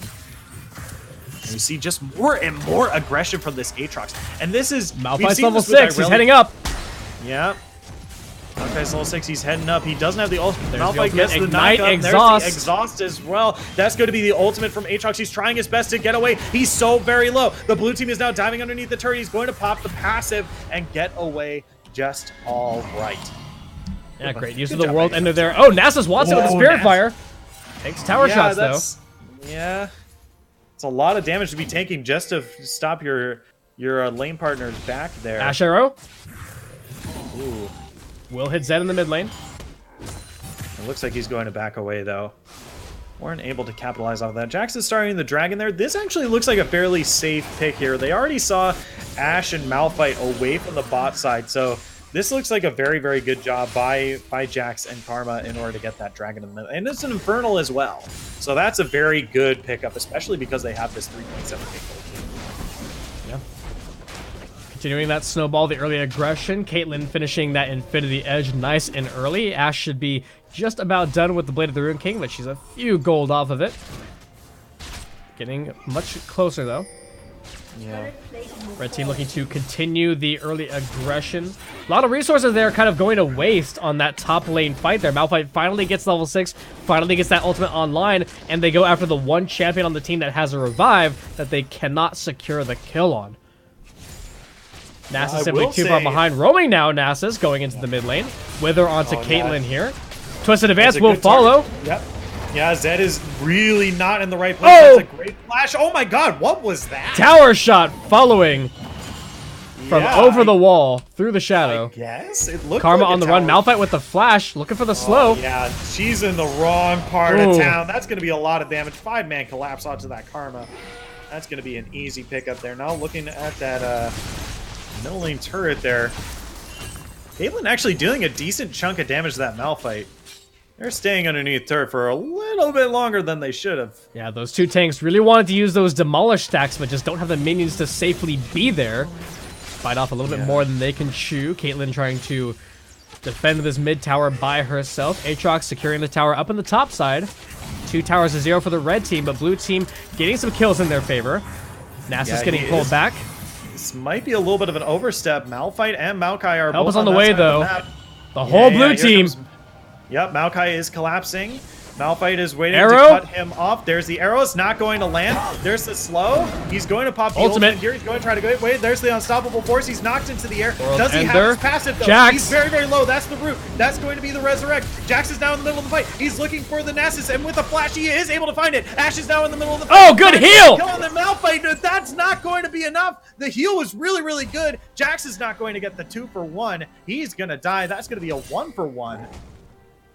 Wow. Fantastic heal from the Ashe there. The clutch save for the Malphite support, who is starting to come online, is starting to make some things happen for their team. And this is kind of predictably what we were hoping to see out of these two teams here. The red team did have the really early game pre-level 6 aggression. They used that to their advantage to get an early lead, but they got a little bit too cocky. They got a little too aggressive here. Zed continues to get caught out, overextended.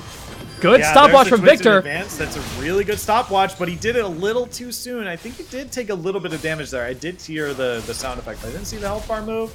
So maybe he did it at just the right time to not take it. But the blue team are now starting to capitalize on the red team overextending repeatedly and using all of their crowd control tools, that advantage of having these 3 massive tanks to start to come back into this game. What's good is that Karma has been deep warding, and you see it a little bit here. While they're not the greatest of wards to see people coming down from mid, you can still get very early warning that people are coming, like, hey, this is probably not a good time to stay. Now, granted, would I have taken possibly 2 kills for a tower, for an inner turret? Probably. Because the red team, even though they've been overextending, they've been doing a good job of forcing these lanes. Because if the blue team is going to move in between the lanes like this, they're going to punish them. It's like, okay, that's cool. Yeah, you can get a gank mid. We're going to take this bottom turret. Yep, Aatrox finishing that Black Cleaver now. Does pick up the Rift Herald as well. Jackson Aatrox pick up that objective, looking to once again continue this early game pressure before the blue team can crawl back into it and before Nasus can scale back into the game. See an early Hourglass rush from Victor. A safe choice indeed. Oh no!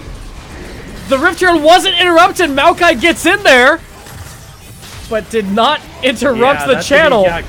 Caitlyn is going to be able to find the kill in the mid lane. Karma is trying to snare the bottom lane. That's going to be an enchanted crystal arrow onto Caitlyn. both of them. And now she's caught in the middle of the storm. That's going to be a shutdown. Zed's coming in from the backside. This might be a little bit of an overextension. He's putting the death mark onto Nasus. He's going to be able to find the kill, but that's going to be a kill going over to Zed as well. Karma's now coming on from the bot side. She's looking for the kill on the Victor. She's now surrounded. She's now taking so much damage. She's trying to get out of there, looking for the kill, trying to make it at least a 1-for-1. She's taken so the laser. Oh, it misses! Oh my god! She's so low! Oh my god. Jax, you have to turn this around, buddy. Coming for the help. Block something. Okay. Oh my god. Blue team play it smart and they don't chase too deep. But everyone giving me a freaking heart attack on this team. Wacky shenanigans there. Maokai had the right idea there to try to interrupt the Rift Herald Shelly summon channel, but misplayed his abilities. I don't know if his Q was on cooldown or if he just forgot to use it, but the Twisted Advance, while it is a root, it does not interrupt channels. He needed to use that little mini knock-up from the Q. I think it was the last thing he used. I think he used his W and ultimate, but did not use the Q to interrupt the channel from Aatrox. So the Rift Herald did go through, did get the mid tower and break it, and that did pay off for the red team, despite, once again, giving up a couple more kills back towards the blue team side. Uh-oh. Dragon aggroed into Karma. A little bit of a misstep by accidentally aggroing the dragon. That's a huge chunk of damage. He might be forced to back here, which could be a little bit of an issue if the red team is looking for this dragon. Being down a support in this type of fight is exactly what they're looking for. Here, Maokai's in. Maokai's going in. Jax jumps onto Malphite in the backline. They're still looking for it's this a 2v4. fight. Turn around. Good ultimate. That's a really great enchanted crystal arrow. They're still looking for Jax. There's the counterattack. There's the stun. There's the death mark. That's going to be a kill going to Caitlyn on Ashe. Sapling. Maokai trying to turn this around, but Victor's here. Good damage. That's going to be the laser. That's going to be the kill. Chaos Storm. Victor onto Zed. They're looking for more. The Chaos Storm is still moving in their favor, but that's going to be a 1-for-1. But the Dragon's still going over to the red side. Yeah, a little bit of a unnecessary chase from the red side. Some good turnarounds attempts from the blue team there, but Malphite using the ultimate possibly a little too early, and this is one of the big downfalls of the Malphite support that we did call out earlier, is that while that Unstoppable Force was good to turn around some damage back towards the red side still had enough cooldowns to continue the chase, pick off the Ashe, and Malphite didn't have any peeling tools left to try to save his AD carry and keep her up in this game. Yeah, and that's kind of the downside. Like, we talk about like how good a Braum support is versus this in terms of a tank. And he'll be able to give her some stats. He'll be able to jump in front and block some skill shots. Malphite doesn't really have that. He has his Q. Blue team circling Aatrox again here.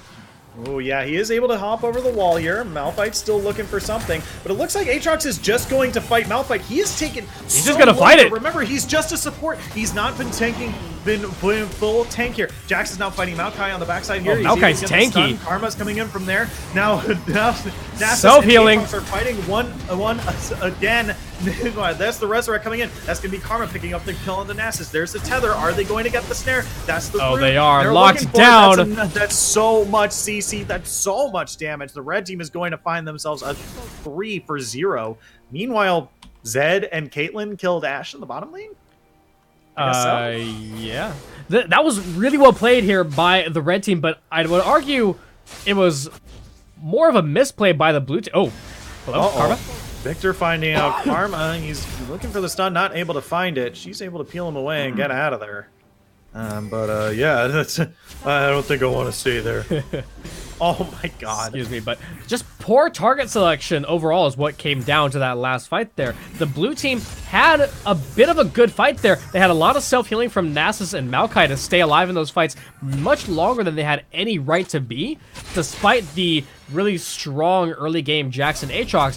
But they focused all their damage on the Aatrox, who was in the middle of his World Ender. So although they did finish him off, it was not an actual kill because he gets back up from that resurrection, whereas they could have focused that damage onto, say, the Jax or the Zed, or excuse me, yeah, the Jax. A bit of a fight here. Aatrox is caught out. He's in the middle of the Chaos Storm. He's finally taking get that shutdown. He doesn't have the passive. He's gonna get that shutdown, and that bounty is going to be collected.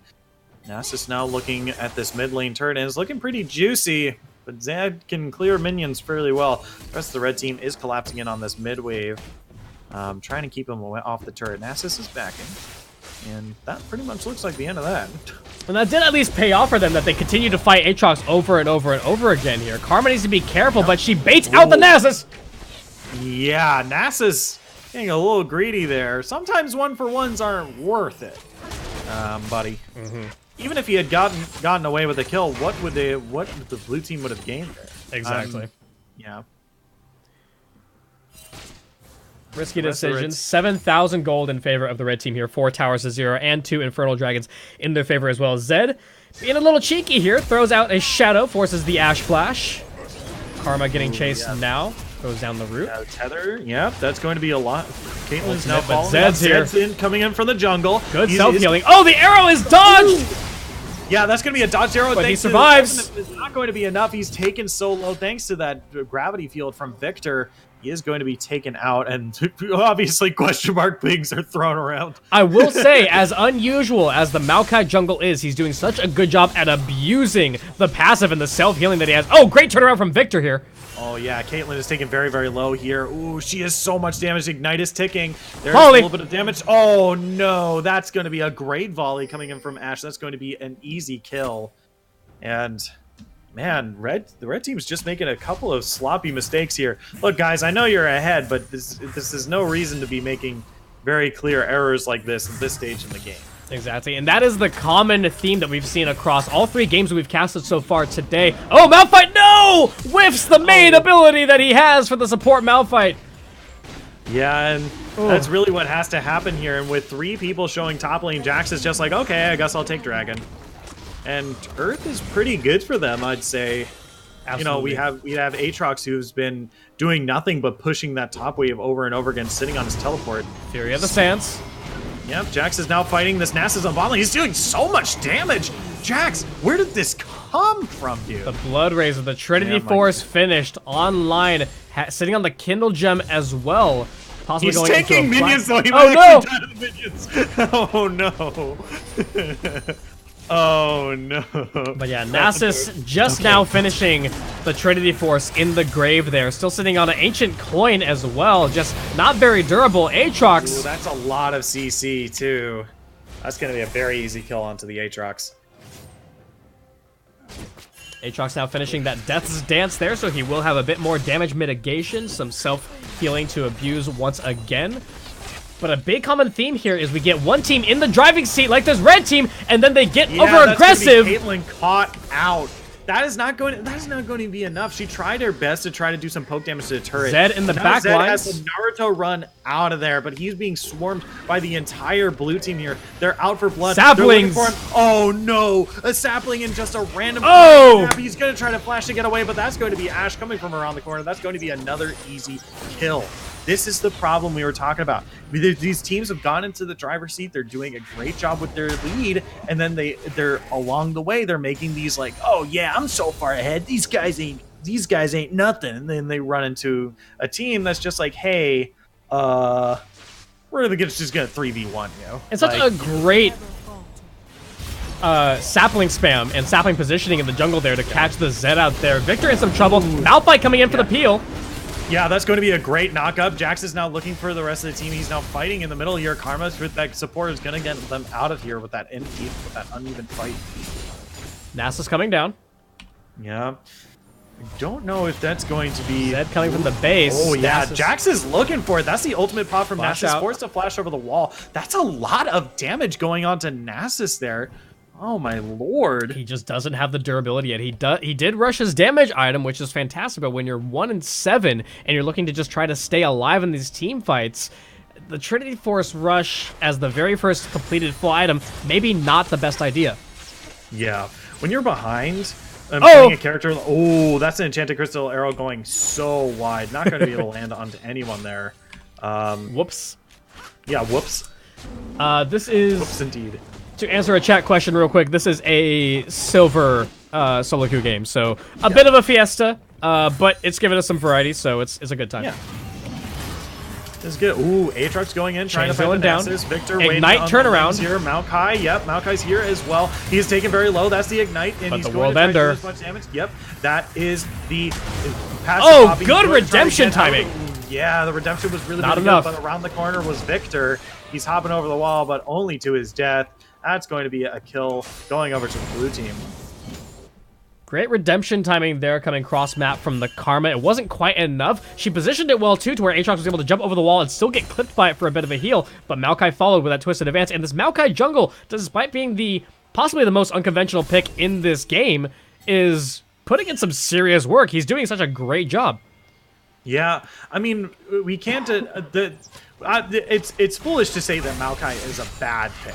right? Maokai is in no means a bad pick. Oh, and speaking of not a bad pick, he's taken out Caitlyn and able to find her out and doesn't even need to use her ultimate. Karma's now stuck in the middle against 4 members of the blue team. Ooh, does Malphite have his ultimate available? He does not. The blue team is going to focus just jumped over the wall with it. Ooh, but Maokai gets in there. A twisted advance right onto Karma. She's taken very, very low. What can she even do in this? She's running back and forth. She's going to hop over the wall, and they're just like, cool, you can have that. We're just going to take your turret. Aatrox is here, though, jumping in solo, though. Not sure if that's what he wants to do. But Jax! Oh, yeah, Jax in the bottom lane. Oh, my lord, doing so much damage to Ashe. And at this point, the red team is just trying to make sure that the blue team can't back. Nasus has respawned. He's going to try to fight Jax as much as he can. But that's a bottom-tier turret. He's on the inhibitor. Inhibitor turret that he's fighting. Oh, man, he's 1v1ing Nasus. Jax is out of mana. So much damage. Oh, no, it's not going to be enough. Just when you thought he could do it. Jax was out of mana, so even if his cooldowns were up, he just didn't have the counter-strike, didn't have the tools to be able to do those Jax 1v1s that we see. Well, Karma is being the best bait you could possibly be.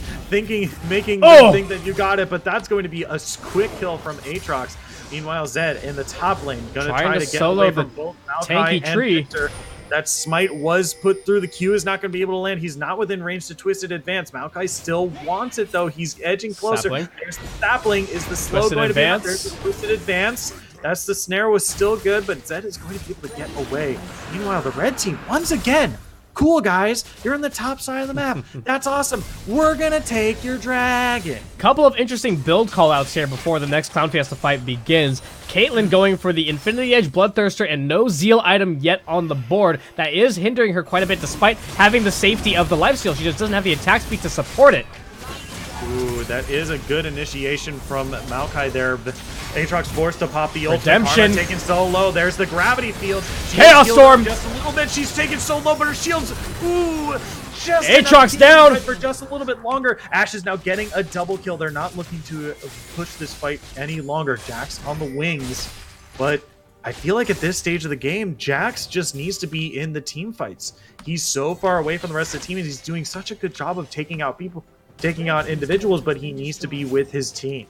Both teams lacking vision significantly right now, kind of just wandering into this blind fighting ARAM style in the mid lane here. Ooh, Victor in a bad spot. That's going to be the ignite. But Nasus. That's going to be the death mark. Here comes Nasus in from the side.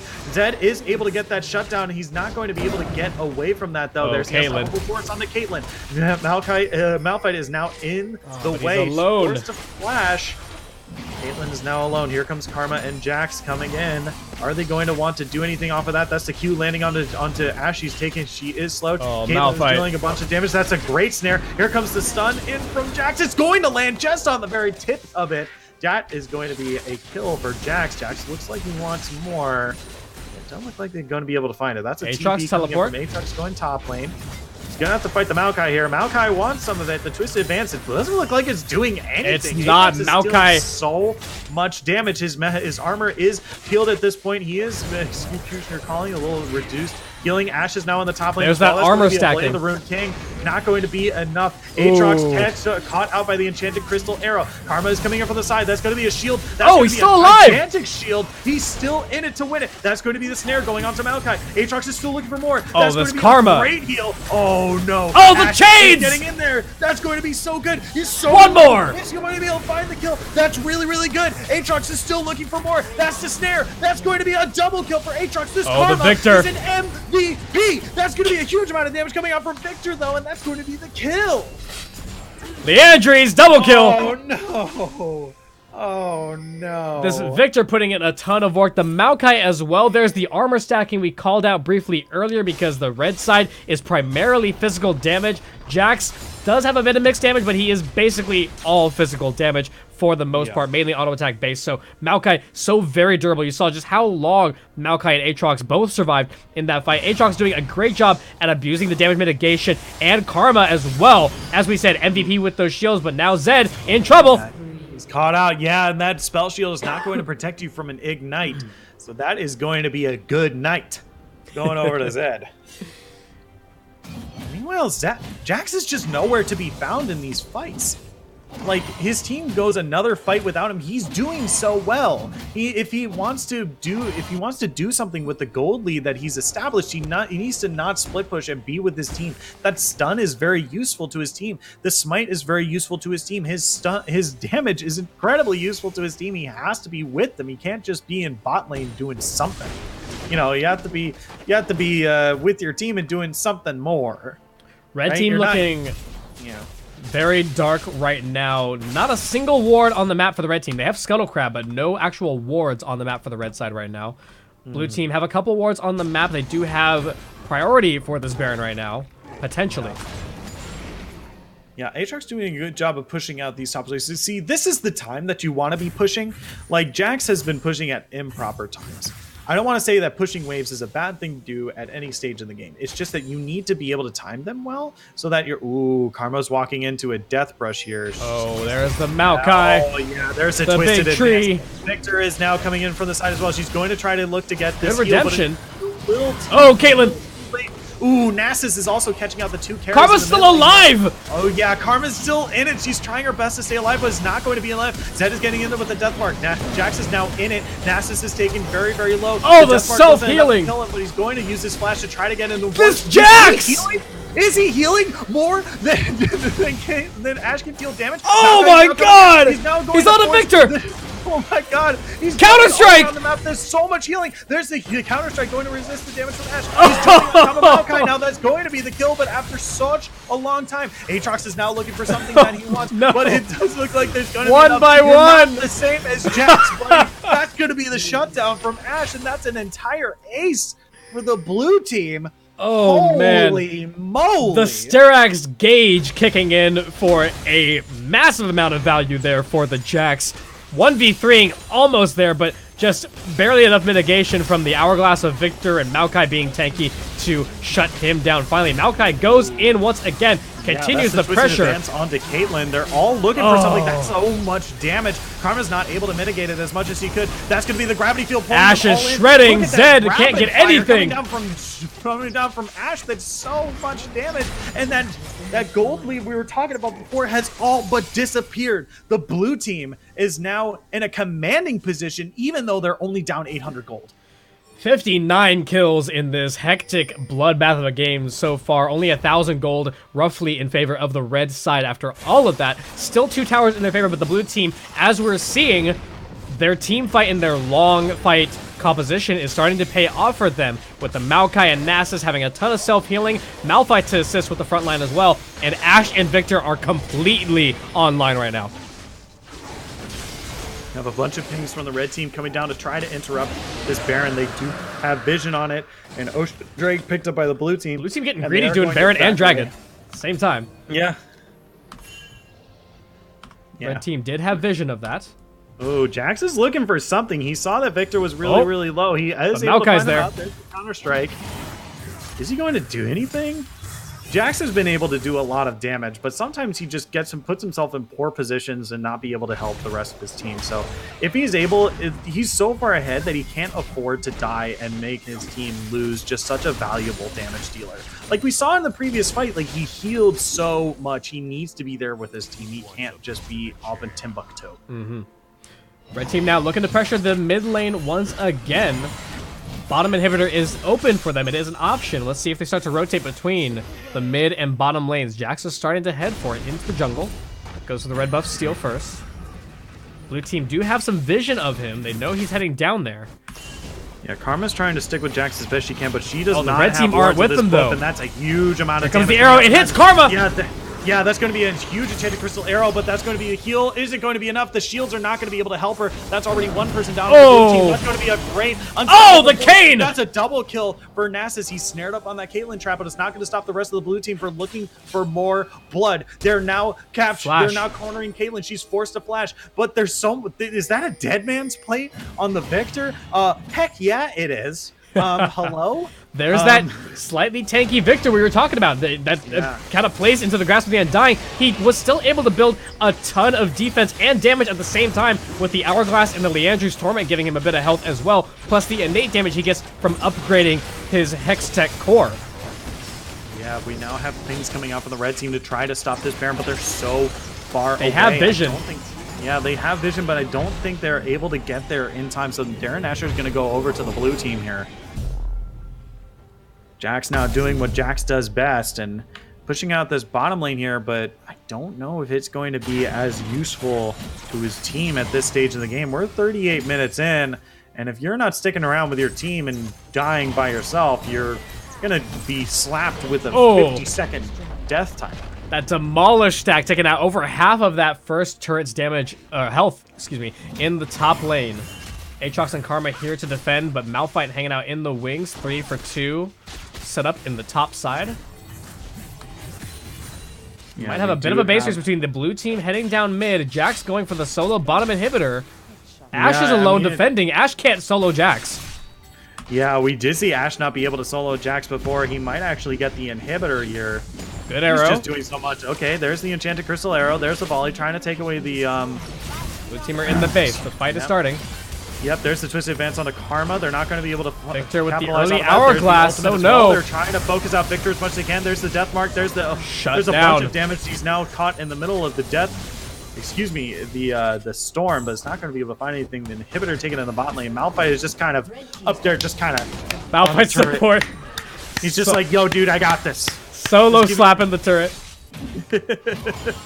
Aatrox looking for something up there. He's playing a little greedy. Jax now fighting the Nasus in the bottom lane, but dude, this is not the same Nasus we were fighting a little while ago. That's a huge redemption heal. That is now, there is now Aatrox 1v2. Karma's now joining the fight. That's a great shield. That's an unstoppable force trying to stop a little bit of the damage. Now here Jax! comes Ash, and that's going to be a great shutdown onto Jax in the bottom lane. They're not able to find a kill onto this top lane. That's a great flash away from the pull for Aatrox, but they're still looking for more. There's the first knockup. Is Aatrox going to be able to find him? There's the slide, but not able to find it. The blue team sneaks away.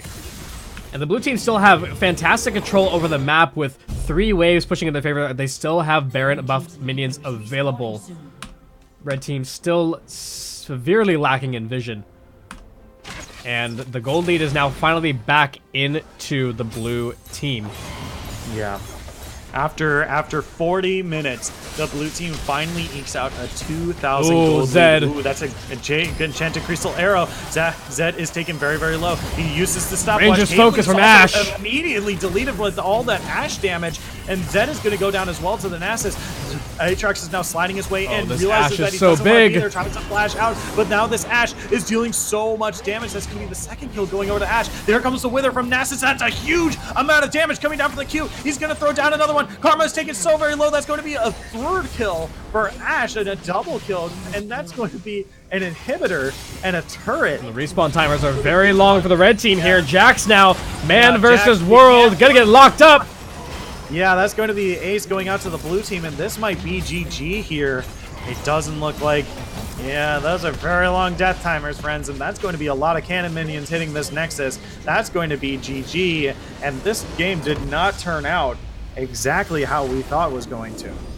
No, definitely not. But again, it brings back that discussion of win conditions, right? I mean, the red team did have some early aggression tools, and they did use it early game, and they got an early lead, and it looked very troubling for the blue team. But the blue team have those 3 tanks and those 3 massive frontliners to just be a massive distraction, continually provide crowd control to set up for Ash and Victor to come online and deal out tons of damage. And I have a feeling these damage charts are going to reflect that very, very accurately. If we jump over to that post-game lobby here. Yep. Oh yeah, Ash with the 2nd highest damage in the game, just behind the Jax there with the most damage in the game. But again, as you mentioned multiple times there, Jax really wasn't working with the team much. His split pushing was fantastic, and he had some very scary, impressive 1 versus 3, 1 versus 4 fights. But that's not going to help out over the long course of the game when you start to hit 40 minutes in, and you have 3 frontliners all supporting this Ash and Victor combo. Yeah, and just like the amount of sustainability on the blue team, and what I think was the biggest problem is that the red team got ahead, and there were a bunch of carries and damage dealers on their team who just were too greedy. They were just they often just too often like push themselves like, yeah, dude, I'm totally going to kill them. I have been doing that the whole game. You know, it doesn't matter if they were able to find a 1 kill here or a little bit of CS there. Like, I can 1v1 them. They got nothing on me, and then they'll make a mistake. They'll go into what they think is a 1v1 that turns into a 3v1, and then they're like, oh, well, crap, I'm dead. I didn't know those guys were coming. You know, it's just like you can't push out these lanes so deeply like we saw in Aatrox in the mid game or with Jackson in the late game, and then get caught out in these fights that were like, oh, I didn't know they were coming. Like, dude, you have a warding totem. Like, you can put these wards out. You can see when they're coming. And you shouldn't be anywhere by yourself post level 11. Like, level 2 ultimates are just going to mess with you. And especially on a team, on a comp that has multiple initiators, like, you're getting stunned one way or another on that team. Yeah, absolutely. Let's see. Control wards, 4 versus 4, so even vision there. Mm-hmm.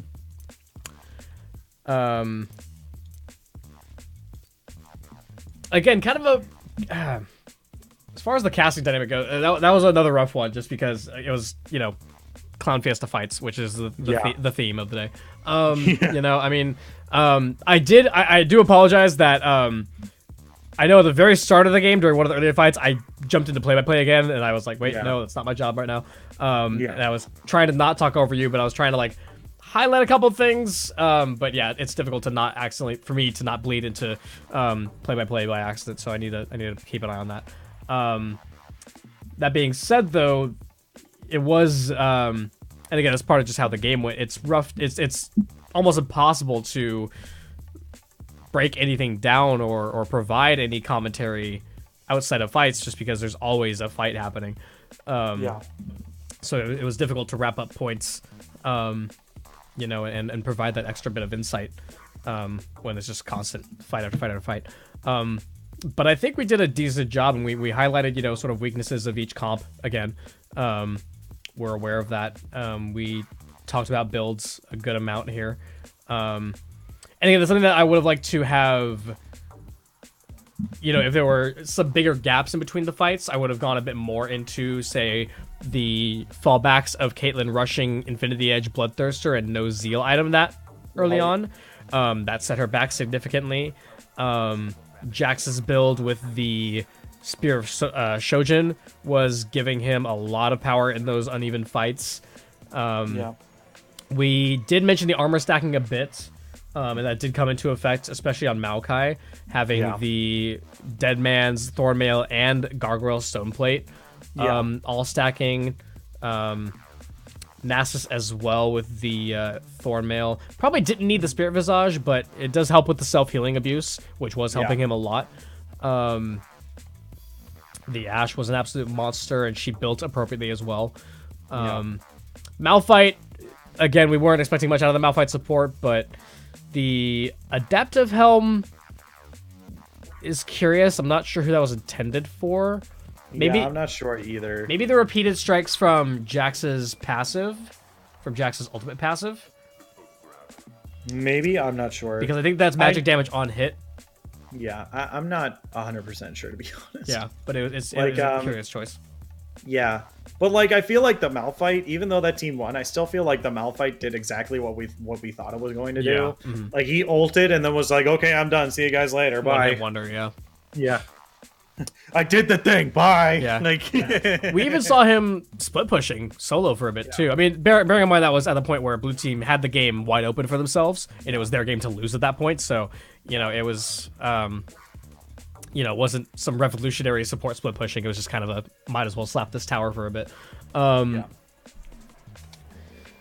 yeah, I don't think we're as far as our casting goes. You know, hopefully we could do a couple more of these sessions, but we're covering all the bases. I don't really think we had any glaring, like, ooh, that was a rough, you know, section or anything. I think we are both filling the gaps of play-by-play and color commentary pretty well. We could potentially, and, you know, we could take some time to think about this, consider it, we could alternate a bit for the actual tourney. If you and I are the two main casters for the actual con, we can set aside a couple of games, or maybe we divvy it up by series. I don't know, but you know, we could consider, because I personally I wouldn't mind having the experience in both. Despite play-by-play being my preference, it would be nice to have a bit of a reel and a bit of experience live doing some color commentary to do both. So I honestly, I would recommend just like learning to do color commentating, like just in case you come into like an issue like this in the future. Because absolutely. I have casted with so many people who are just like, hey, I can really only do play-by-play. Yeah. And so you have to like look at them and just be like, okay, I can do color. I'm not happy about it, but I can do it. I agree, like, and that's part of my goal here as well. Is that, you know, I know that I can cover the basics for color just fine, but I would like to flesh that out a bit more, because, you know, my play-by-play is all right. The tone is there and the hype is there. I need to clean up some ability names, but my play-by-play is solid for where I should be at right now. But yeah, my color could use a bit more work. And and because amateur casters won't exactly have, like, you know, a Rivington and a Jat situation where both people are practicing one specific casting style, and that's their casting style, and everyone knows, okay, we are going to pair up this known color caster with this known play-by-play caster in order so that they don't have to fumble over each other. It's more like, hey, we got all these casters and they kind of all do kind of whatever. And you just kind of have to talk, well, oh, I do play-by-play, I do play-by-play, I do play-by-play, oh, I do color. And you end up having like an uneven amount of people who like do color versus play-by-play. So being able to be flexible is very, very good. Yeah, absolutely. Very useful. So I do recommend just like learning to do color and things like that. Yeah, I completely agree. Did you have any other feedback points from that game? Any fumbles, anything you stood out to you? I'd have to watch the VoD again, to be completely honest with you. Because that fight, I feel like I need to drink some water and just give my voice a break. Oh yeah. Because like towards the end of the fight, I could hear my voice turning into this, and you know, I don't want to destroy my voice on the first like casting practice that we do together. So, yeah, absolutely. I do like that, because we are both play-by-play people, that we are able to like bounce off each other's energy and be able to be at that, you know, hype level level area, even for like color commentating stuff like after the fact. So we don't have to like really hype each other up. We're both kind of there already. If that makes sense. Exactly, and I think that's kind of what I was saying earlier, is that despite my color commentary not being my main role and not, you know, my actual analysis and my insights as far as like pro play comparisons and whatnot, that might be a little bit weak, but I'm very fight oriented because of the play-by-play experience, so I can help complement the play-by-play, you know, gaps, and help, you know, highlight the flanks, highlight the big cooldowns and the you know, kind of shock moments that the color commentaries color commentators, you know, tend to assist with when it comes to the bounce off of the play-by-play. So yeah, I think our dynamic there is fantastic. I'm definitely, I mean, you know, I guess there's no such thing as too much practice. I think for the sake of our voices, I think we're probably done for today, you think?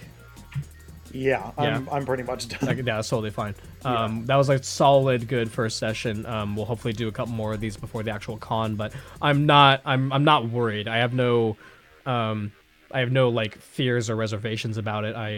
You know, we can both always clean up a little bit here and there, but nothing I'm really concerned about. I will definitely continue to work on my color commentary. You know, I'll focus on that a bit more.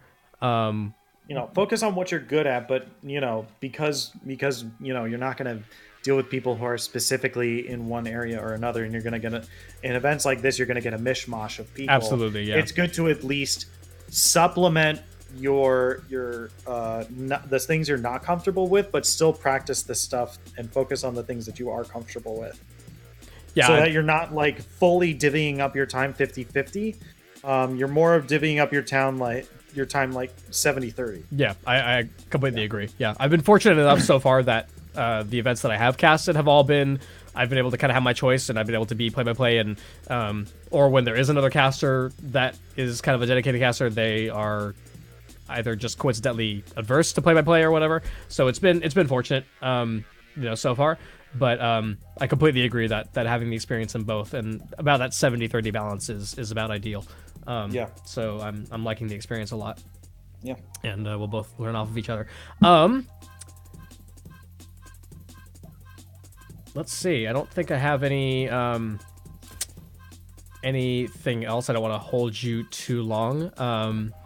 For those of you tuning in, I do want to thank you guys for tuning in, and thank the chat for contributing to a bit of feedback as well. There will be the VoD for this. It will be up on Twitch on my channel. I'll save it. I might put it on YouTube as well, potentially, and then hopefully we can get some more feedback that way. And then Shinkari can review it on his own time as well. I do want to thank Alex Shinkari for joining us today and being an awesome caster and helping with the feedback discussions. I think we're both gonna benefit from each other quite a bit.